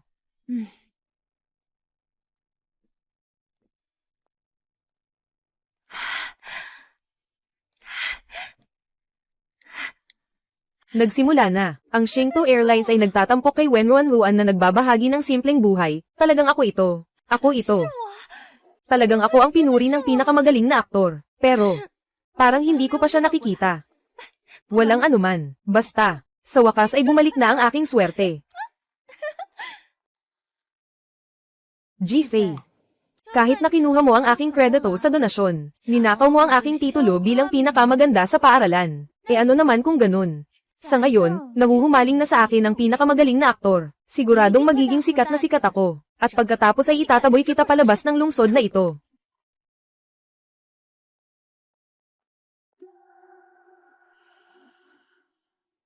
Nagpakita ang lungsod ng mga nagniningning na bulaklak. Mga flight, nagpakita ang lungsod ng mga nagniningning na bulaklak. Starway Airlines, naglalakbay sa kalangitan.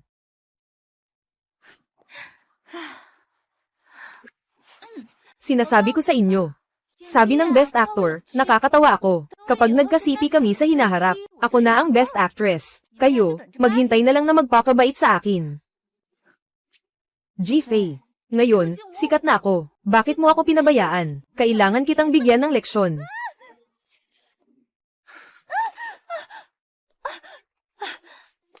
Ate. Bakit mo ako itinulak? Kakaunti lang ang tahimik na araw. Nagsimula na naman ba ito? Ji-Lu, sobrang pangit ng acting mo. Hindi kita kahit kailan nahawakan.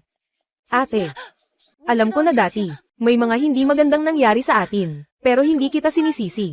Naniniwala akong hindi mo ito sinasadya. Ngunit, may isa akong palabas na sisimulan agad.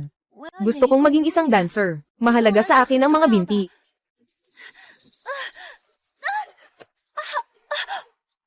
Ate, parang nabali ang binti ko. HMPH, Ji-Fei, malapit na akong maging malaking bituin. Maghintay ka na lang na mabash sa internet.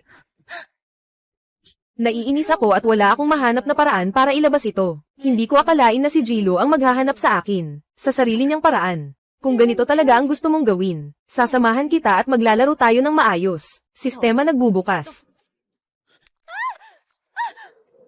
Ang binti ko. Parang totoong nabali, tulungan mo akong tumawag sa 120. Noong nakaraan, palaging may pinagtutukulan si Ji-Fei. Ngayon, tiyak na nag-aartista na naman siya. Tama, napakabagsak ng talento niya. Kanina ay maayos pa siya. Huwag mo siyang pansinin, umalis na tayo. Tara na. Hindi naman talaga nabali ang binti ko. Ang cellphone ko. Ang kamay ko. Cellphone. Ji-Fei.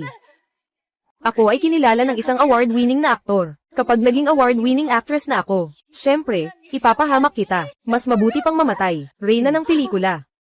Karapat-dapat ka ba? Ji-Lu. Ito ang magiging kapalaran mo sa pagdududa sa akin. Tanggapin mo na lang ito. Mula nang simulan mong dudahin si Gurojo. Lahat ng ito. Ikaw ang nagdala sa sarili mong kapahamakan.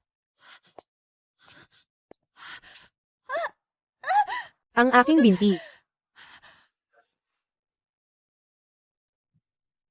Pasyente may malubhang fracture sa binti. Kailangan ng hindi bababa sa 6 na buwan na pahinga. Sa maikling panahon, huwag talagang mag-ehersisyo ng mabigat. Malubhang fracture. Imposible. Gusto ko pang umarte sa hinaharap. Bilang isang pangunahing aktres, paano ka pa makakaarte? Yung papel mo bilang isang dancer, kailangan ng maraming dance scenes. Putol ang binti mo, hindi mo ito magagawa. Malinaw na nakasulat sa kontrata. Kung lalabag ka, kailangan mong magbayad ng milyon-milyon. Parang sisisihin mo na ako. Hindi. Kuya Leo, bigyan mo pa ako ng isa pang pagkakataon. Naniniwala sa akin ang best actor. Sa Weibo niya, sinasabi niyang nakakatuwa ako pag nakasama ko na siya sa isang proyekto.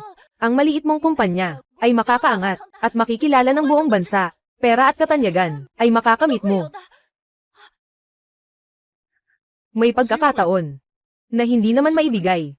Ngunit, kailangan mong makinig ng maayos. Sige.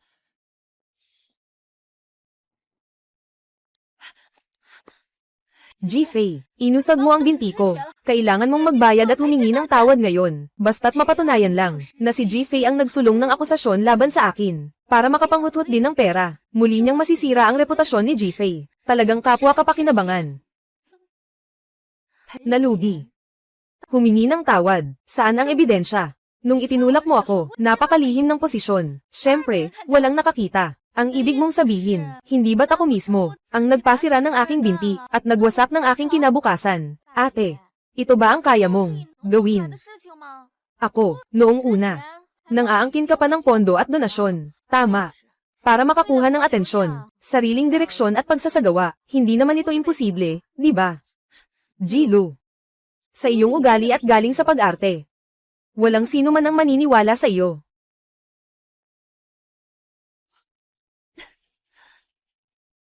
Maghintay kayo sa akin. Malapit na akong makipagtulungan sa isang sikat na aktor. Hindi magtatagal. Ako ay magiging hinahangaan ng lahat sa ilalim ng mga ilaw. Sa oras na iyon, kahit anong gawin ninyo, hindi kayo makakasama.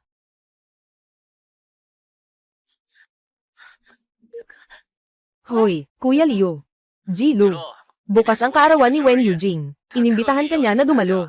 Ito ay isang pagkakataon na hindi mo dapat palampasin. Dapat mong samantalahin ito. Talaga. Huwag kang mag-alala. Sisikapin kung maayos ito. HMM. Talagang medyo curious ako.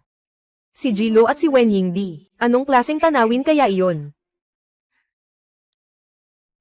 Pasensya na. Ako naman, malapit na akong makipagkita sa isang award-winning na aktor. Simula ngayon, ang buhay ko ay magiging maayos. At ikaw, Ji-Fei, malapit na akong ipasailalim ka sa akin. Inaasahan ko rin iyon. Ang iyong patuloy na pagkapahamak.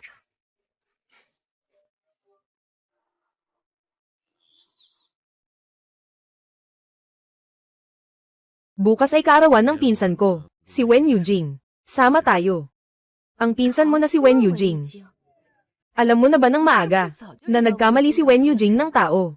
Kaya't nagpunta siya, para imbitahan ako na sumama. Nakuha na niya ang atensyon ko. Hindi pa ako pinapayagang dalhin ka, para makita siyang nahihirapan. Lalo na, gusto mo ring makita si Ji-Lu na nahihirapan.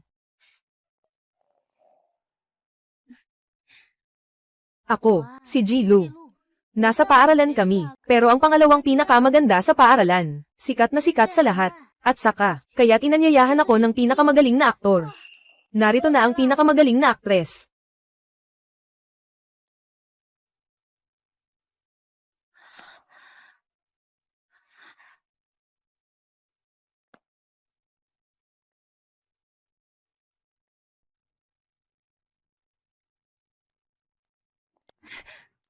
Ate, mag-selfie tayo.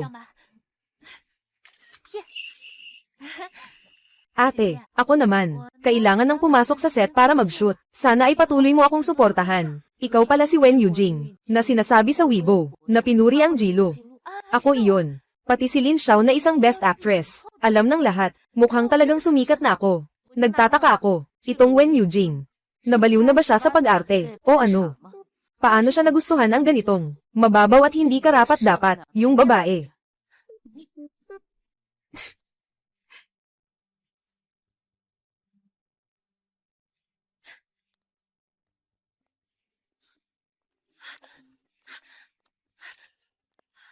Kapatid na babae, bakit nandito ka? Ngayon, ang best actor ang nag-imbita, pero kaibigan sa industriya.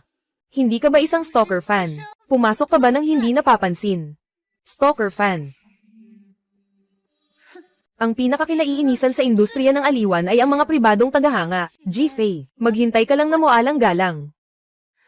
Ate, at ako, wala akong talino at kaakit-akit tulad mo.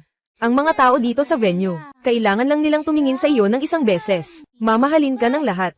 Narito na naman. Sistema. Nagsimula. Ngunit, ngayon ay kaarawan ng pinakamagaling na aktor. Kung ganyan ka lang basta-basta darating, makakapagpagalit ka sa kanya, baka. Habang hindi pa siya dumating, mabilis kang umalis. Kailangan kong kunan ng larawan, ang hitsura mo habang umaalis, para mamatay ka sa kahihiyan sa paaralan. Jilu. Minsan talagang nagtataka ako, paano nag-iisip ang utak mo? Nasablay at masama, sabay. Diyos ko, ang ganda ng batang ito. Ang galing niyang makipag-argue. Matagal nang walang ganitong masiglang bagong mukha sa industriya. Diyos ko, ikaw ba si G-Fay? Kamusta? Gusto ko talagang makipagkaibigan sa iyo. Sobrang ganda mo talaga. Ngayong gabi, manatili ka lang dito. Walang ibang pupuntahan. Pwede ka bang pumunta sa birthday ni Eugene? Kaligayahan niya yan. Sasabihin ko na sa kanya mamaya, ikaw ang kaibigan ko, di siya magsasalita kahit ano. Ate, siya ay isang stalker. Ikaw ang tunay na fan, di ba? Isang bibig, walang tigil sa pag-iyak, kahit sino ang makita, tinatawag na ate ng may pag-arte. Mas matanda pa sa akin, anong pinapanggap na bata, ikaw? Ninong, ako ang tunay na actor na nagwagi ng best actor. Ako ang personal na inimbitahan dito, hindi ako isang stalker lang. Sa usaping ito, mas lalo akong hindi makaintindi. Si Wen Yujing ba ay bulag? Bakit kanya magugustuhan? Nanghuhula lang ako, siguro nagkamali lang siya ng tao. Sinasabi niya sa Weibo, dapat si G-Fay ang tinutukoy.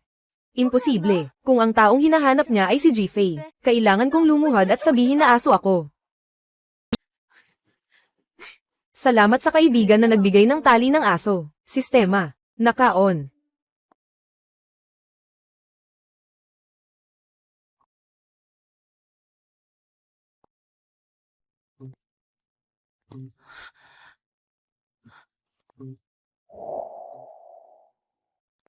Ang galing mo. Dumating ka na. Pasensya na, huli na ako dumating. Ito ang inihanda ko para sa'yo. Maliit na regalo. Buksan mo at tingnan. Bakit kaya si Ying-Ying ang amoy? Kausapin si G-Fay. Kung tama ang naaalala ko, dapat ito na, ang badge ng gantimpala bilang best actor. Sabi mo noon. Basta sino man ang makakuha nito, matutupad ang isang wish niya. Kahit anong wish pa iyon. Maganda ang iyong memorya. Oo, tama ka. Sabi ko na nga, ang paningin ni Wen Yujing. Hindi pwedeng ganito Kaina, tanggapin mo na. Hindi ko matatanggap yan.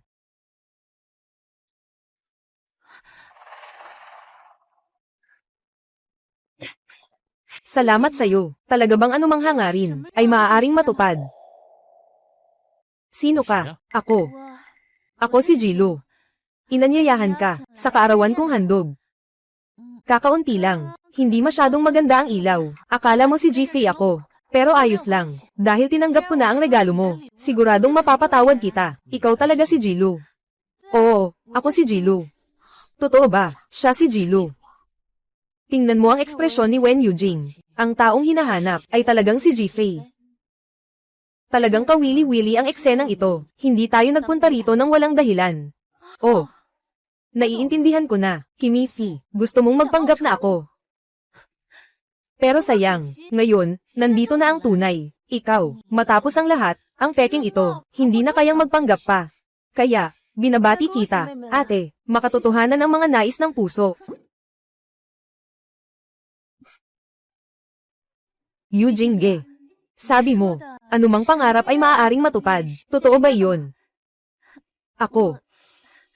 Gusto kong maging asawa mo. Gusto kong maging iyo. Pangunahing tauhan sa buhay. Pwede ba? Kaya pwede akong maging asawa mo. Pwede akong maging pangunahing tauhan sa buhay mo. Sino ang gustong mag-asawa sa'yo? Ang hinahanap ko ay si G-Fay. Ji-Fei. Hindi ko inasahan na maloko ako sa iyong napakapangit na kasinungalingan. Ngunit ayos lang. Kahit papaano, alam ko na ngayon ang iyong tunay na pagkatao. Narito, para sa iyo.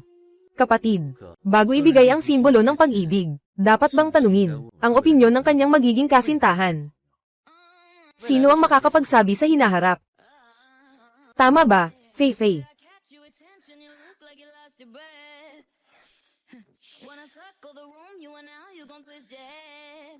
Bakit hindi? Bakit lahat ng tao ay gusto si Ji-Fei? Bakit? Ji-Lu. Hindi mo ba sinabi kanina na kung ang hinanap ni Wen Yujing ay si Ji-Fei, kailangan mong lumuhad sa harap ng lahat? Ngayon, maaari na kayong lumuhad. May ganitong magandang pagkakataon. Siya nga, sarili niyang gawa ang kapalit. Hindi ako luluhod. Nagtutulungan kayo para sa akin. Naghahanap kayo sa akin. Nagsimula ang sistema. Pasensya na. Nagkamali ako. Nagkamali ako. Hindi ko sinasadya. Pasensya na, Ji-Lu. Ngayon ay, gagawin kitang sosyal na patay sa industriya ng aliwan, kumpara sa ginawa mo kay Guru Joe. Hindi ito mahalaga. Pababayaan kitang magbayad ng halaga sa iyong mga ginawa. Pasensya na, nabaliw siya. Aalisin ko na siya. Nakuha mo ba ang video? Ji-Fei, tungkol sa nangyari ngayong gabi, pasensya na talaga. Pero gusto ko sanang pag-isipan mo ako ng mabuti. Sa kabila ng lahat, ako ay isang nakarating sa malalakas na bagyo. Ang mga matatanda, tiyak na mas alam kaysa sa ilang mga kabataan kung paano alagaan. Kuya, ang tuwid na pagnanakaw ng pader, karaniwang hindi kayang gawin. Kung hindi dahil sa ang sistema ang nagsasabi kung ano ang dapat gawin, hindi rin ito isasama si Wen Yujing. Pasensya na. Paumanhin. Ginoo Wen, ang pinakamahusay na aktor. Noong una, niloko kita. Ako si Ji-Lu. Nagsisisi ako na nawala ang iyong dangal. Pasensya na sayo. Pero tungkol sayo, ay, huwag nang magsalita. Alam ko ang ibig mong sabihin.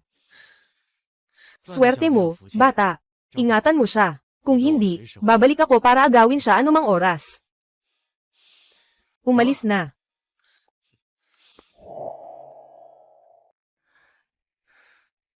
Ang galing.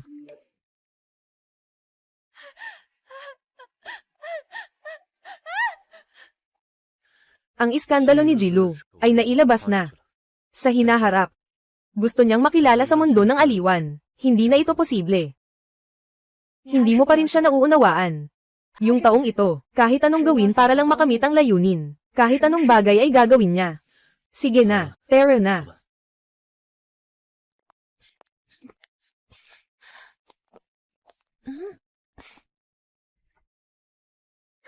Ikaw na babae. Ipakita mo sa akin, tingnan mong mabuti.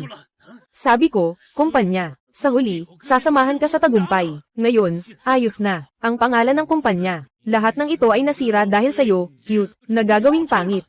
Yung taong hinahanap ni Wen Yujing. Hindi ka talaga siya hinahanap. Bakit mo ako niloko? Ikaw, babae. Pagtatapos ng kontrata. Milyon-milyong multa. Walang bawas sa iyo. Ibalik mo sa akin, Kuya Leo. Walang lalaking. Hindi ako mahilig sa babae. Basta't nandyan pa ang mukha ko. Kahit walang best actor, kaya ko pa rin lumabas at makahanap ng ilang big shot. Tutulungan kitang makakuha ng pondo. Tiyak nakikita tayo ng malaki, Liuge. Mukhang may silbi ka pa rin. Ngunit umaasa ako na makakapagsalita ka at makakagawa. Huwag mo na akong biguin muli.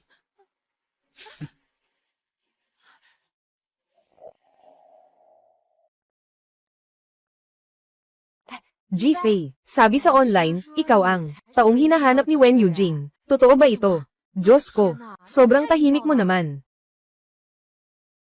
Pwede bang tulungan mo akong makahingi ng isang autograph ni Wen Yujing? Autograph na larawan pa. Pakiusap, Ji-Fei. Hindi ba siya magiging isang malaking star sa hinaharap? Noong nakaraan, sa dulo. Di ba't umaakyat na siya sa langit? Bakit ang gulo naman ito? Ay nako, yung video ng paghingi ng tawad niya, ay sikat na sa buong internet. Syempre, wala na siyang mukha para humarap sa tao. Talagang nagkamali kayo sa kanya. Hindi ganun kamanipis, ang kanyang balat. Ji-Fei, huwag kang magyayabang. Balang araw, ako'y babalik ng may karangalan, sa pamilya ni Ji. Huwag mo naman akong pauutang ng matagal. Matagal na kitang hinihintay na sampalin.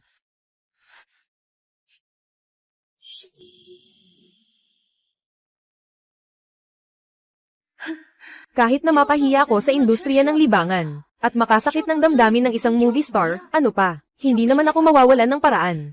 Basta't nandyan pa ang magandang mukha ko. Basta't handa akong makisama, maraming mga malaking boss, at may pagkakataon pang umangat. Kailangan kong ingatan ng mabuti ang mukha kong ito.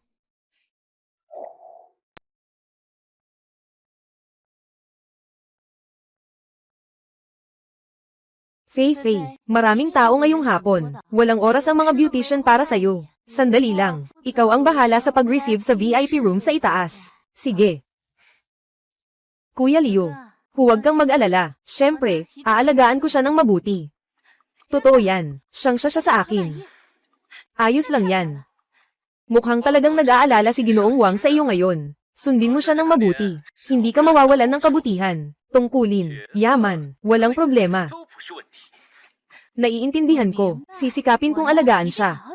Tinitiyak kong hindi siya makakalayo sa akin. Maraming paraan si Jilo para sa sariling kapahamakan. Talagang marami. Hindi ko alam kung kailan siya, kaya malalaman. Ang ganitong tao. Mas mataas ang akyat. Mas malala ang pagbagsak. Kakek. Kek. Ji-Fei, nabalitaan mo na ba? Talagang nakasampo na si Jilo sa mataas na sanga. Napanalo na niya ang laban. Yung web drama na ginampanan niya. Napakagandang karakter niya. Parang nakalimutan niya online. Lahat nagsasabi na magaling ang acting niya. Ji-Fei, tignan mo. Sabi ng mga netizens. Sa birthday party ng best actor, nagsumikap siyang magmukhang aso para lang makuha ang papel. Tinitiis ang lahat. Sobrang nakakaloko talaga.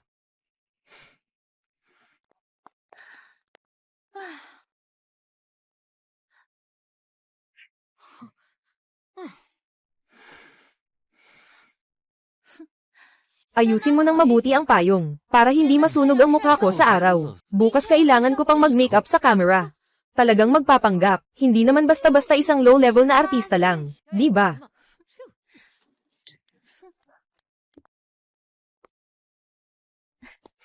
Mga klase, ako naman, may inihanda akong ilang mga bagay para sa inyo. Noong una, nagkaroon lang ng maliit na hindi pagkakaintindihan. Pero sana, sa hinaharap, maaari tayong mamuhay ng mapayapa.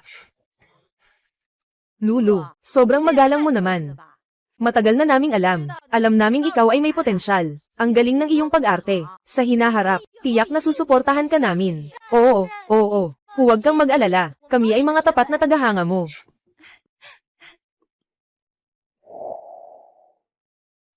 Talagang hindi ko alam kung ano ang iniisip ng mga kaklase. Paano kaya sila mag-isip, kapag may ibinigay si Jilu? Nakalimutan na ang mga nangyari dati. Parang dahon ng puno na sumasabay sa hangin. Walang anuman. Hindi ba siya nagiging matagumpay ngayon? Nasa daan siya patungo sa kapahamakan. Hindi na siya babalik. Hintayin na lang natin ang kanyang palabas. Tara na.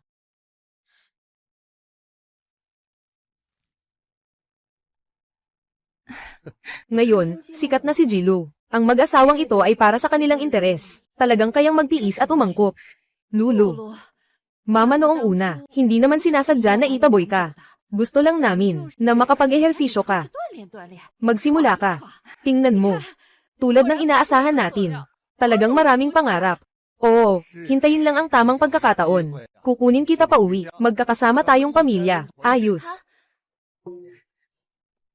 Ate, sabi ni Papa at Mama, kukunin nila ako pa uwi. Baka hindi ka masaya, di ba? Talaga. Noon, swerte ka lang. Pero ang tao ay visual na nilalang, at ang internet ay walang alaala. Basta't nandyan pa, ang aking magandang mukha.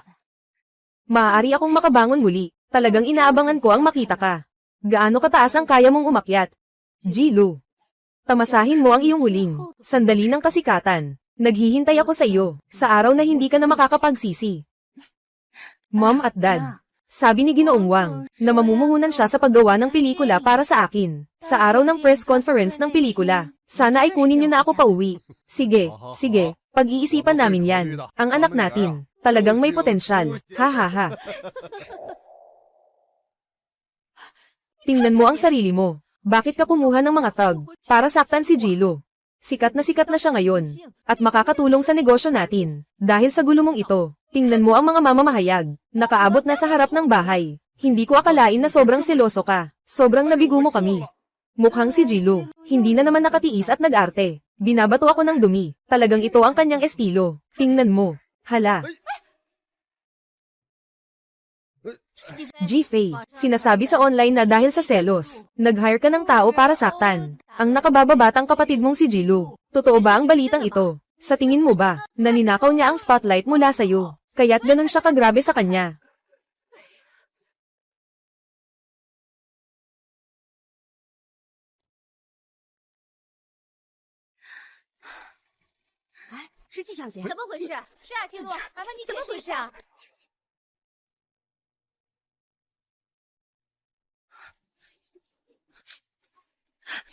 Sana lahat, huwag nang pahirapan ang kapatid ko. Naniniwala ako. Tiyak na hindi siya nagpasugod ng tao para pumatay. Malalim ang samahan namin ng magkapatid. Tiyak na may hindi pagkakaintindihan dito. Naniniwala ako. Tiyak na lalabas ang katotohanan. Malalim ang pagkakaibigan namin ng mga kapatid. Naniniwala akong mayroong hindi pagkakaintindihan. Tiyak na lalabas ang katotohanan. Talagang maganda at mabait si Ginang. Jilo, nagawa naming magkamali sa iyo dati. Ngayon, lumabas na ang katotohanan. Talagang nagdusa ka at ngayon ay masaya ka na. G-Fei. Natapos na ang magandang araw mo. Nagsimula ang sistema. Sandali, basta magpahampas kayo. Hindi kailangan masyadong malakas. Gawin mong totoo.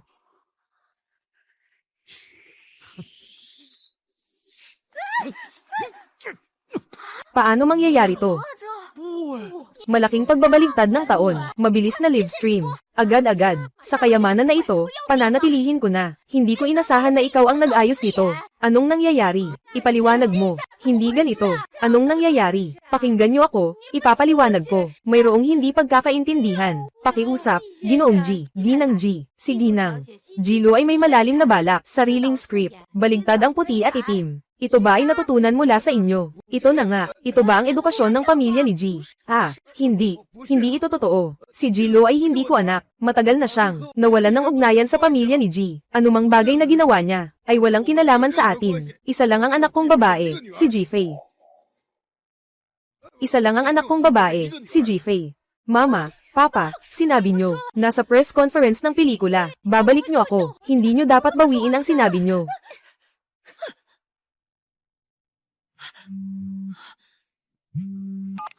Hey Liuge, nasaan ka? Bumalik ka na agad. Nakita ni Wang Zhang ang balita online. Ngayon, sobrang galit siya. Hindi ka pa bababalik.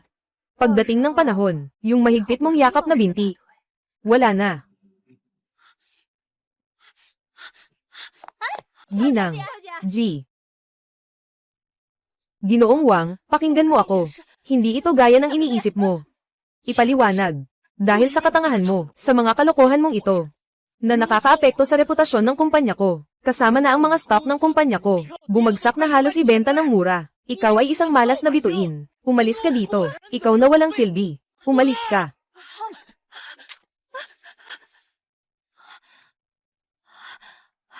Buti na lang.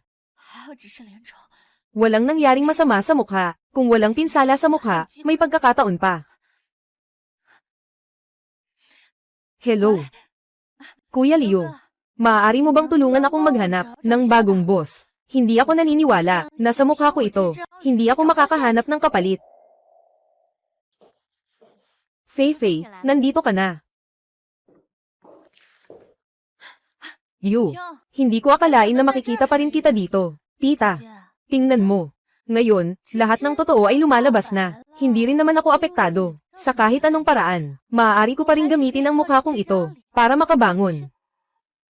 May kakayahan kang sirain ang mga binti ko. Bakit wala kang kakayahan na sirain ang mukha ko?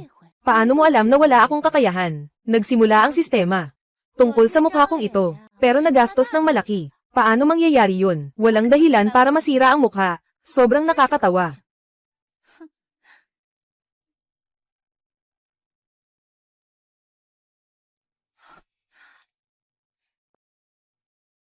Pakiusap sa inyong beauty salon. Huwag papasukin si Jifei. Nakarating na ba? At saka, medyo namamaga ang mukha ko. Pairan mo ako. Sige. Ginang. G. Ito ang bago naming produkto para sa pag-aalaga. Napakabuti para sa pamumula sa iyong mukha. Huwag mo na akong i-introduce. Diretso mo na lang ipahid.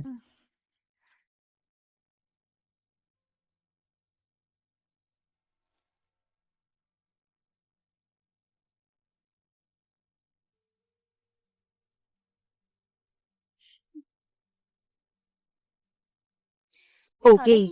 MS. G.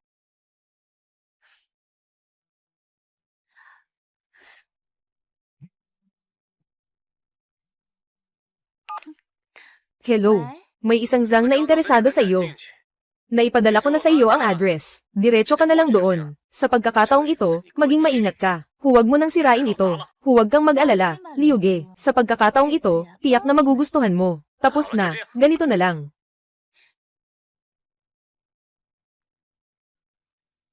Gusto mong manood ng palabas? Ipapadala ko na ang address sa iyo.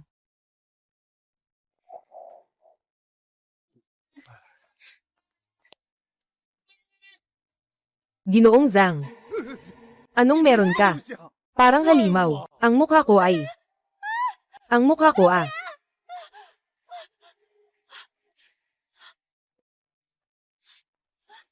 Ang mukha ko, ang mukha ko. Ang aking magandang kapatid, tumaas ng diretso sa 9,000 milya. At pagkatapos, tapos na, yung pakiramdam ng pagbagsak. Kumusta na? Bakit nandito ka? Sinusundan mo ako. Ang mukha ko ang sinira mo, hindi ba? Jilo, huwag mong isipin na maiiwasan mo si Feifei. Wala siyang ginawa, na humipo sa mukha mo. Ikaw ay gumagawa ng masama, karma na ito. O kaya'y durugin mo ako. Huwag na huwag kang magpapatawad. Kung hindi, huwag ka nang mangarap pa, hanggang may hininga pa ako. Siguradong maghihiganti ako sa'yo. Huwag kang mag-alala. Hindi pa panahon. Si Jilo na. Saan na nga ba siya pumunta? Alam mo ba kung nasaan si Jilo? Pabayaran mo siya ng penalty. Itong babae ay nagtagong talaga sa akin. Hindi ko alam. Pero may isang tao na parang nakita siya sa pampublikong banyo sa timog ng lungsod. Nakita siya roon. Parang takot na takot siyang makipagkita sa tao. Kapag may pumasok, tumatakbo siya palayo. Hindi namin alam kung saan siya mahahanap. Jilo, ang oras mo na. Nagsimula nang magbilang ng huli. Guru Joe, malapit na akong makabawi sa'yo.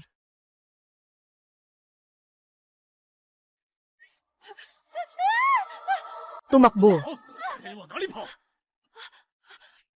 Liuge, nagkamali ako. Hintayin mo ako, tiyak na mababayaran ko ito. Bigyan mo ako ng isang pagkakataon. Okay ba? May halaga pa ako. Sigurado akong mababayaran ko ang utang. Halaga. Sira na ang mukha mo ngayon. Saan pa ba mayroon? Ng pagkakataon na makabawi, ang natitira mong halaga ngayon, ay ang ibalik ang penalty sa akin. Sige, tiyak na mababayaran ko ito. Sigurado akong mababayaran ko ang utang. Hindi ka ba anak ampon ng pamilya G? Hindi ko kayang bayaran. Umuwi ka na lang at humingi ka sa mga magulang mo, ng bayad sa penalty, at ibalik ang malaking bahagi nito. Kung hindi, wala akong pakialam na, ipagpalit ang buhay mo.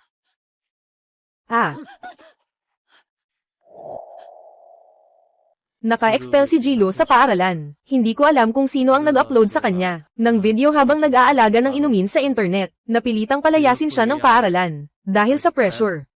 Siya ay parang isang aso na hindi natututo at hindi mapag-alaga. Kailangan pa rin nating maging maingat. Mom, Dad, please open the door. Gusto ko lang kayong makita sa huli. Malapit na akong mamatay. Kung hindi ko pa maibabalik ang utang, papatayin nila ako. Tatay. Ate. Pareho silang makasarili tulad mo, hindi sila lalabas. Para sa mga magulang, mahalaga ang mukha. Kung walang malaking eksena, tiyak na hindi sila lalabas. Halo. Ginoong Lin. Mayroon akong kanser sa buto. Sabi ng doktor, wala na akong maraming oras. Gusto ko lang sanang makuha ang pagkilala ng mga magulang at ng lipunan bago ako mamatay. Maaari mo ba akong tulungan? Sige. Fei. Sinabi ni Jilo na siya ay may kanser sa buto. Ngayon sa internet, maraming nagsasalita ng malakas. Lahat sila sinisisi ako. At sa iyong tatay, walang pakialam. Anong gagawin natin ngayon? Ay, anong magagawa pa natin? Puntahan na lang natin siya sa ospital. Kailangan pa rin nating mabawi ang ating dangal. Sama ka na. Kanser sa buto. Gumagawa si Jilo ng drama. Talagang walang kahihiyan. Alam mo na kung anong gagawin mamaya, di ba? Kapag dumating, itaas mo lang ang kamera. Kailangan maging totoo, narinig mo ba? Alam ko na, siguradong makakagawa ako ng magandang laban. Kayo mga mapagkunwari, sa huli ay mapapahamak din. Kayo sa aking mga kamay. Mom, Dad, nandito na kayo. Ate, bago ako mamatay, makakita lang ng huling tingin sa inyo. Ayos na ako kahit mamatay. Talagang mahina siya. Hindi kaya totoo talaga siya. Imposible. Anong klaseng tao siya? Hindi pa ba natin alam? Sigurado siyang nag-iinarte lang. Nang anggali na ako ng lihim. Ng pinakamataas na autoridad na doktor sa ibang bansa. Maghintay ka lang, lalabas na ang resulta ng pagsusuri. Tingnan natin kung ano ang sasabihin niya. Sa wakas dumating na ang araw na ito. Jilo, kung gustong gusto mong magpanggap. Ako na ang bahala sa'yo. Magdaos tayo ng isang marangyang libing. Nagsimula na ang sistema. Lumabas na ba ang resulta ng pagsusuri ng doktor? Wala naman siyang problema, di ba? Ginoo at Ginang G, nakikiramay po kami. Ipinapakita ng resulta ng pagsusuri. Si Miss Jilo ay talagang may kanser sa buto. At ito ay nasa huling yugto na. Ang mga selyulang kanser ay kumalat na sa buong katawan. Ah, ito. Yuan. Doktor, ano ang sinasabi mo? Ginang G, ang oras mo ay limitado. Hindi pa umabot ng 3 buwan. Ah. Sa panahong ito, huwag kalimutang magkaroon ng labis na pagbabago sa emosyon. Imposible. Ikaw, sinungaling. Imposible. Wala akong sakit. Isa kang isang walang kwentang doktor. Nakita nyo ba? Sila. Lahat sila gusto akong suruan ng sabay-sabay. Kailangan kong magpalit ng doktor. Ginoong Jilo, pakilumong ka muna. Ako ay eksperto sa larangang ito. Ang pinaka-otoridad na doktor. Wala akong dahilan para gumawa ng peking medical na record mula sa State People's Hospital na walang pakinabang sa akin. Medical na record. Imposible.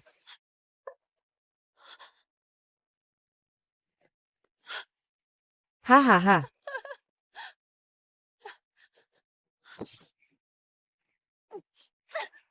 Nagsisinungaling kayo. Lahat kayo ay mga sinungaling. Sinasabi ko sa inyo, itong ulat tungkol sa kanser sa buto ay peke na ginawa ko. Wala akong sakit. Ayaw ko lang na makakuha ng awa. Bakit? Paano nga ba talaga magkakaroon ng kanser sa buto? Paano ko nga ba talaga magkakaroon ng kanser sa buto? Imposible. Gamitin pa ang pekeng kanser para makahingi ng awa. Ngayon ay nangyari na. Talagang kawawa naman. Mayroon talagang kasalanan sa sarili. Papa, Mama. Kiyu. Sa sandaling ito, mararamdaman mo na rin siguro ang kawalan ng magtuturo na si Guru Joe. Sayang, ang mga kapahamakan na dulot ni Guru Joe ay dala mo. At ngayon, ikaw, siyang sarili ang kasalanan. Tatay, nanay, huwag kayong umalis. Tapos na. Wala nang natira. Wala nang natira. Pamilya, pera, katayuan. Ngayon, wala na rin akong kalusugan. Wala na akong anuman. Huwag na kayong kumuha. Jilo, may utang ka na. Kalahating buwan na bayad sa gamot, hindi na makakabayad. Kaya hindi na pwedeng ipagpatuloy ang paggamit ng kwarto. Huwag, huwag. Humihingi ako sa inyo. Ah.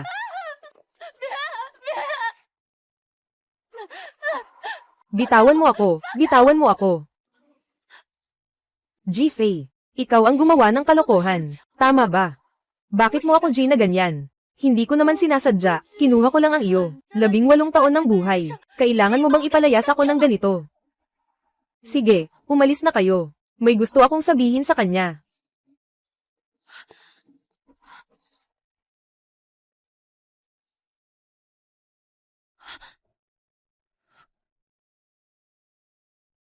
Naalala mo ba ito?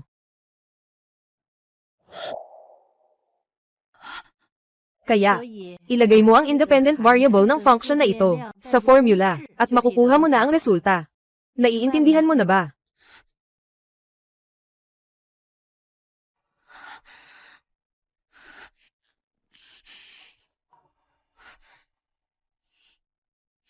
Direktor, nais kong i-report si Guro Jofen. Sa paggamit niya ng kanyang posisyon, pinipilit ng babae ang mga lalaking estudyante na makipag-date sa kanya. Lumapit ako para pigilan siya. Sinaktan pa niya ako. Sabi niya, basura ako. Direktor, wala akong ginawa. Gumagawa lang ako ng paraan dahil sa kanya. Nagdulot siya ng problema sa grupo namin. Binatikos siya ng ilang beses. Hindi niya kailanman sinaktan. Lalong hindi ginamit ang posisyon niya para pilitin ang mga estudyanteng lalaki.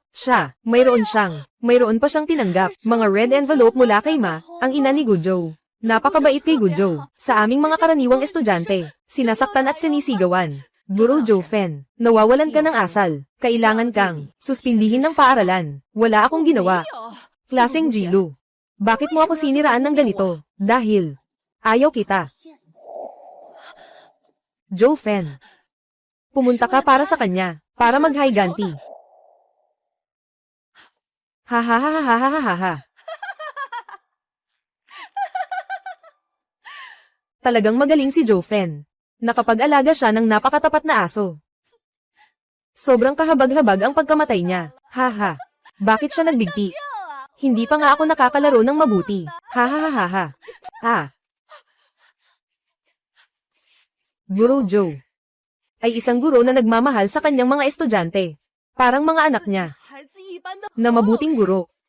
Wala naman siyang kinalaman sa iyo. Pero dahil sa kanya, nakipag-usap siya sa isang lalaki sa klase na magaling, at nagbigay ng ilang salita, inakusahan mo siya.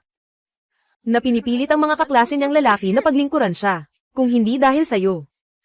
Na unti-unting humahadlang sa kanyang landas upang patunayan ang kanyang inosente, kung hindi dahil sa iyo. Na unti-unting nang iintriga sa kanya, paano siya nagpakamatay, kung hindi dahil sa pagkamatay ni Guro Joe.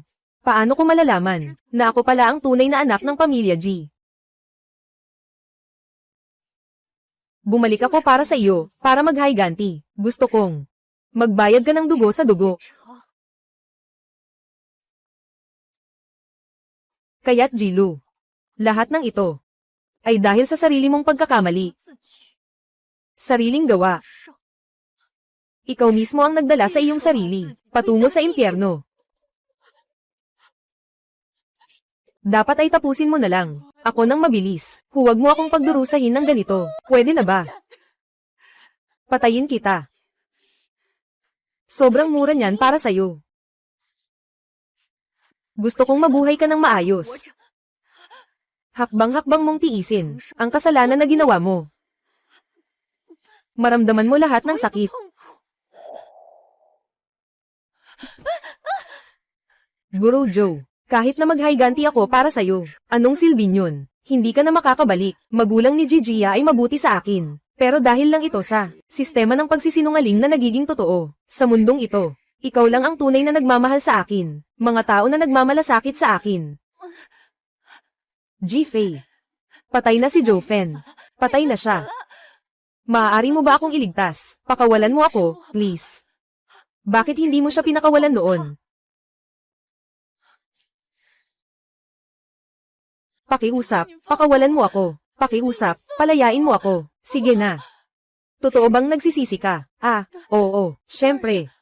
Handa akong gawin iyon. Handa akong humingi ng tawad sa lahat ng mga inapi ko, at yung mga kaklase pa nga. Pupunta ako para humingi ng tawad. Handa akong gawin ang kahit ano. Pakiusap, tulungan mo ako. Pakawalan mo na ako. Okay, sige. Tingnan natin kung ano ang mangyayari. Tunay nga bang seryoso ka? HMM. Sistema. Nagsimula. Gusto kong humingi ng tawad. Gusto kong humingi ng tawad. Gusto kong humingi ng tawad sa lahat. Pupunta ako para humingi ng tawad. Naging totoo ang kasinungalingan. Ji-Lu. Talagang nasa bingit ka na ng kamatayan, at nagsisinungaling ka pa rin. Sige na. Gawin mong mabuti ang kasalanang ginawa mo. Magpatawad ka na. Pasensya na. Pasensya na, pasensya na. Pasensya na, sigurado akong may gagawin na naman siyang kabalbalan. Bagong laro ng itim at puti, magsimula na tayo. Pasensya na. Pasensya na sa inyong lahat. Patawad. Patawad. Patawad. Ate. Ate. Nakita mo ba? Talagang humihingi ako ng tawad sa kanila. Sigurado akong nakita mo. Tama ba? Maaari mo ba akong patawarin? Maaari kitang bigyan ng pagkakataon. Totoo ba? Ngunit, kailangan mong gawin ito sa harap ng lahat ng guro at estudyante sa paaralan. Paano mo pinagsisinungalingan? Ang katotohanan na pinatay si Guro Joe ay dapat talagang sabihin. Sige, sasabihin ko. Pupunta ako para humingi ng tawad. Talagang pupunta ako para humingi ng tawad. Pero ate, nasa huli na akong yugto ng kanser sa buto. Maaari mo ba akong pautangin ng kaunting pera? Hintayin mo akong makapagpahinga ng kaunti. Kapag bumuti na, agad akong magso-sorry. Okay ba? Ji-Lu. Bibigay ko sa'yo ang huli mong pagkakataon. Tingnan natin kung kaya mong samantalahin ito. Sistema. Nagsimula.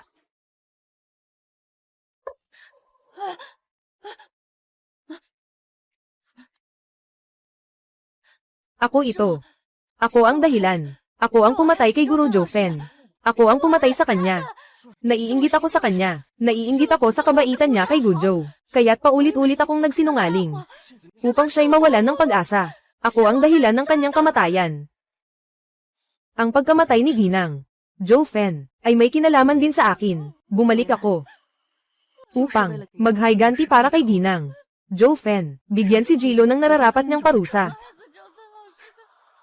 Ang huling pagkakataon na magsinungaling. Hindi mo pa rin nagamit ng tama. Kaya hayaan na nating matapos ang lahat ngayon. Kasalanan ko ito. Kasalanan ko ito lahat. Kasalanan ko lahat. Bakit naman? Bakit siya ang makakakuha ng kaligayahan? Samantalang ako ay ganito na lamang.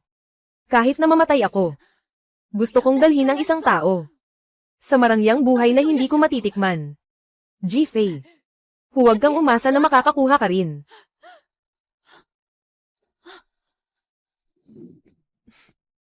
Huwag mo na akong sundan. Malapit na akong dumating. Ji-Fei. Gusto kong makasama ka sa aking libing. Gusto kong mamatay ka kasama ko.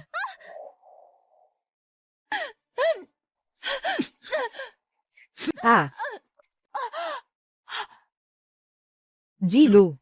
Hindi ka nagbabago. Nagpapakasal pa rin. Hay. Magtiwala ka lang. Ang binti ko. Hindi na ako makalakad. Sakit na siya. Hindi na siya makalakad. Tara na tayo. Tara na.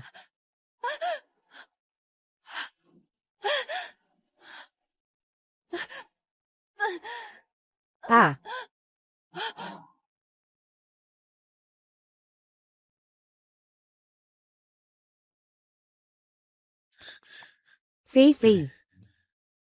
Ji-Lu. Natagpuan siyang patay sa ilalim ng tulay. Sabi ng pulis, siya ay nasa huling yugto ng kanser sa buto. Namatay dahil sa pagkasira ng mga organo. Guro Joe. Sa ilalim ng lupa, nakikita siyang nagbunga ng sariling kasalanan. Pwede na siyang makapagpahinga.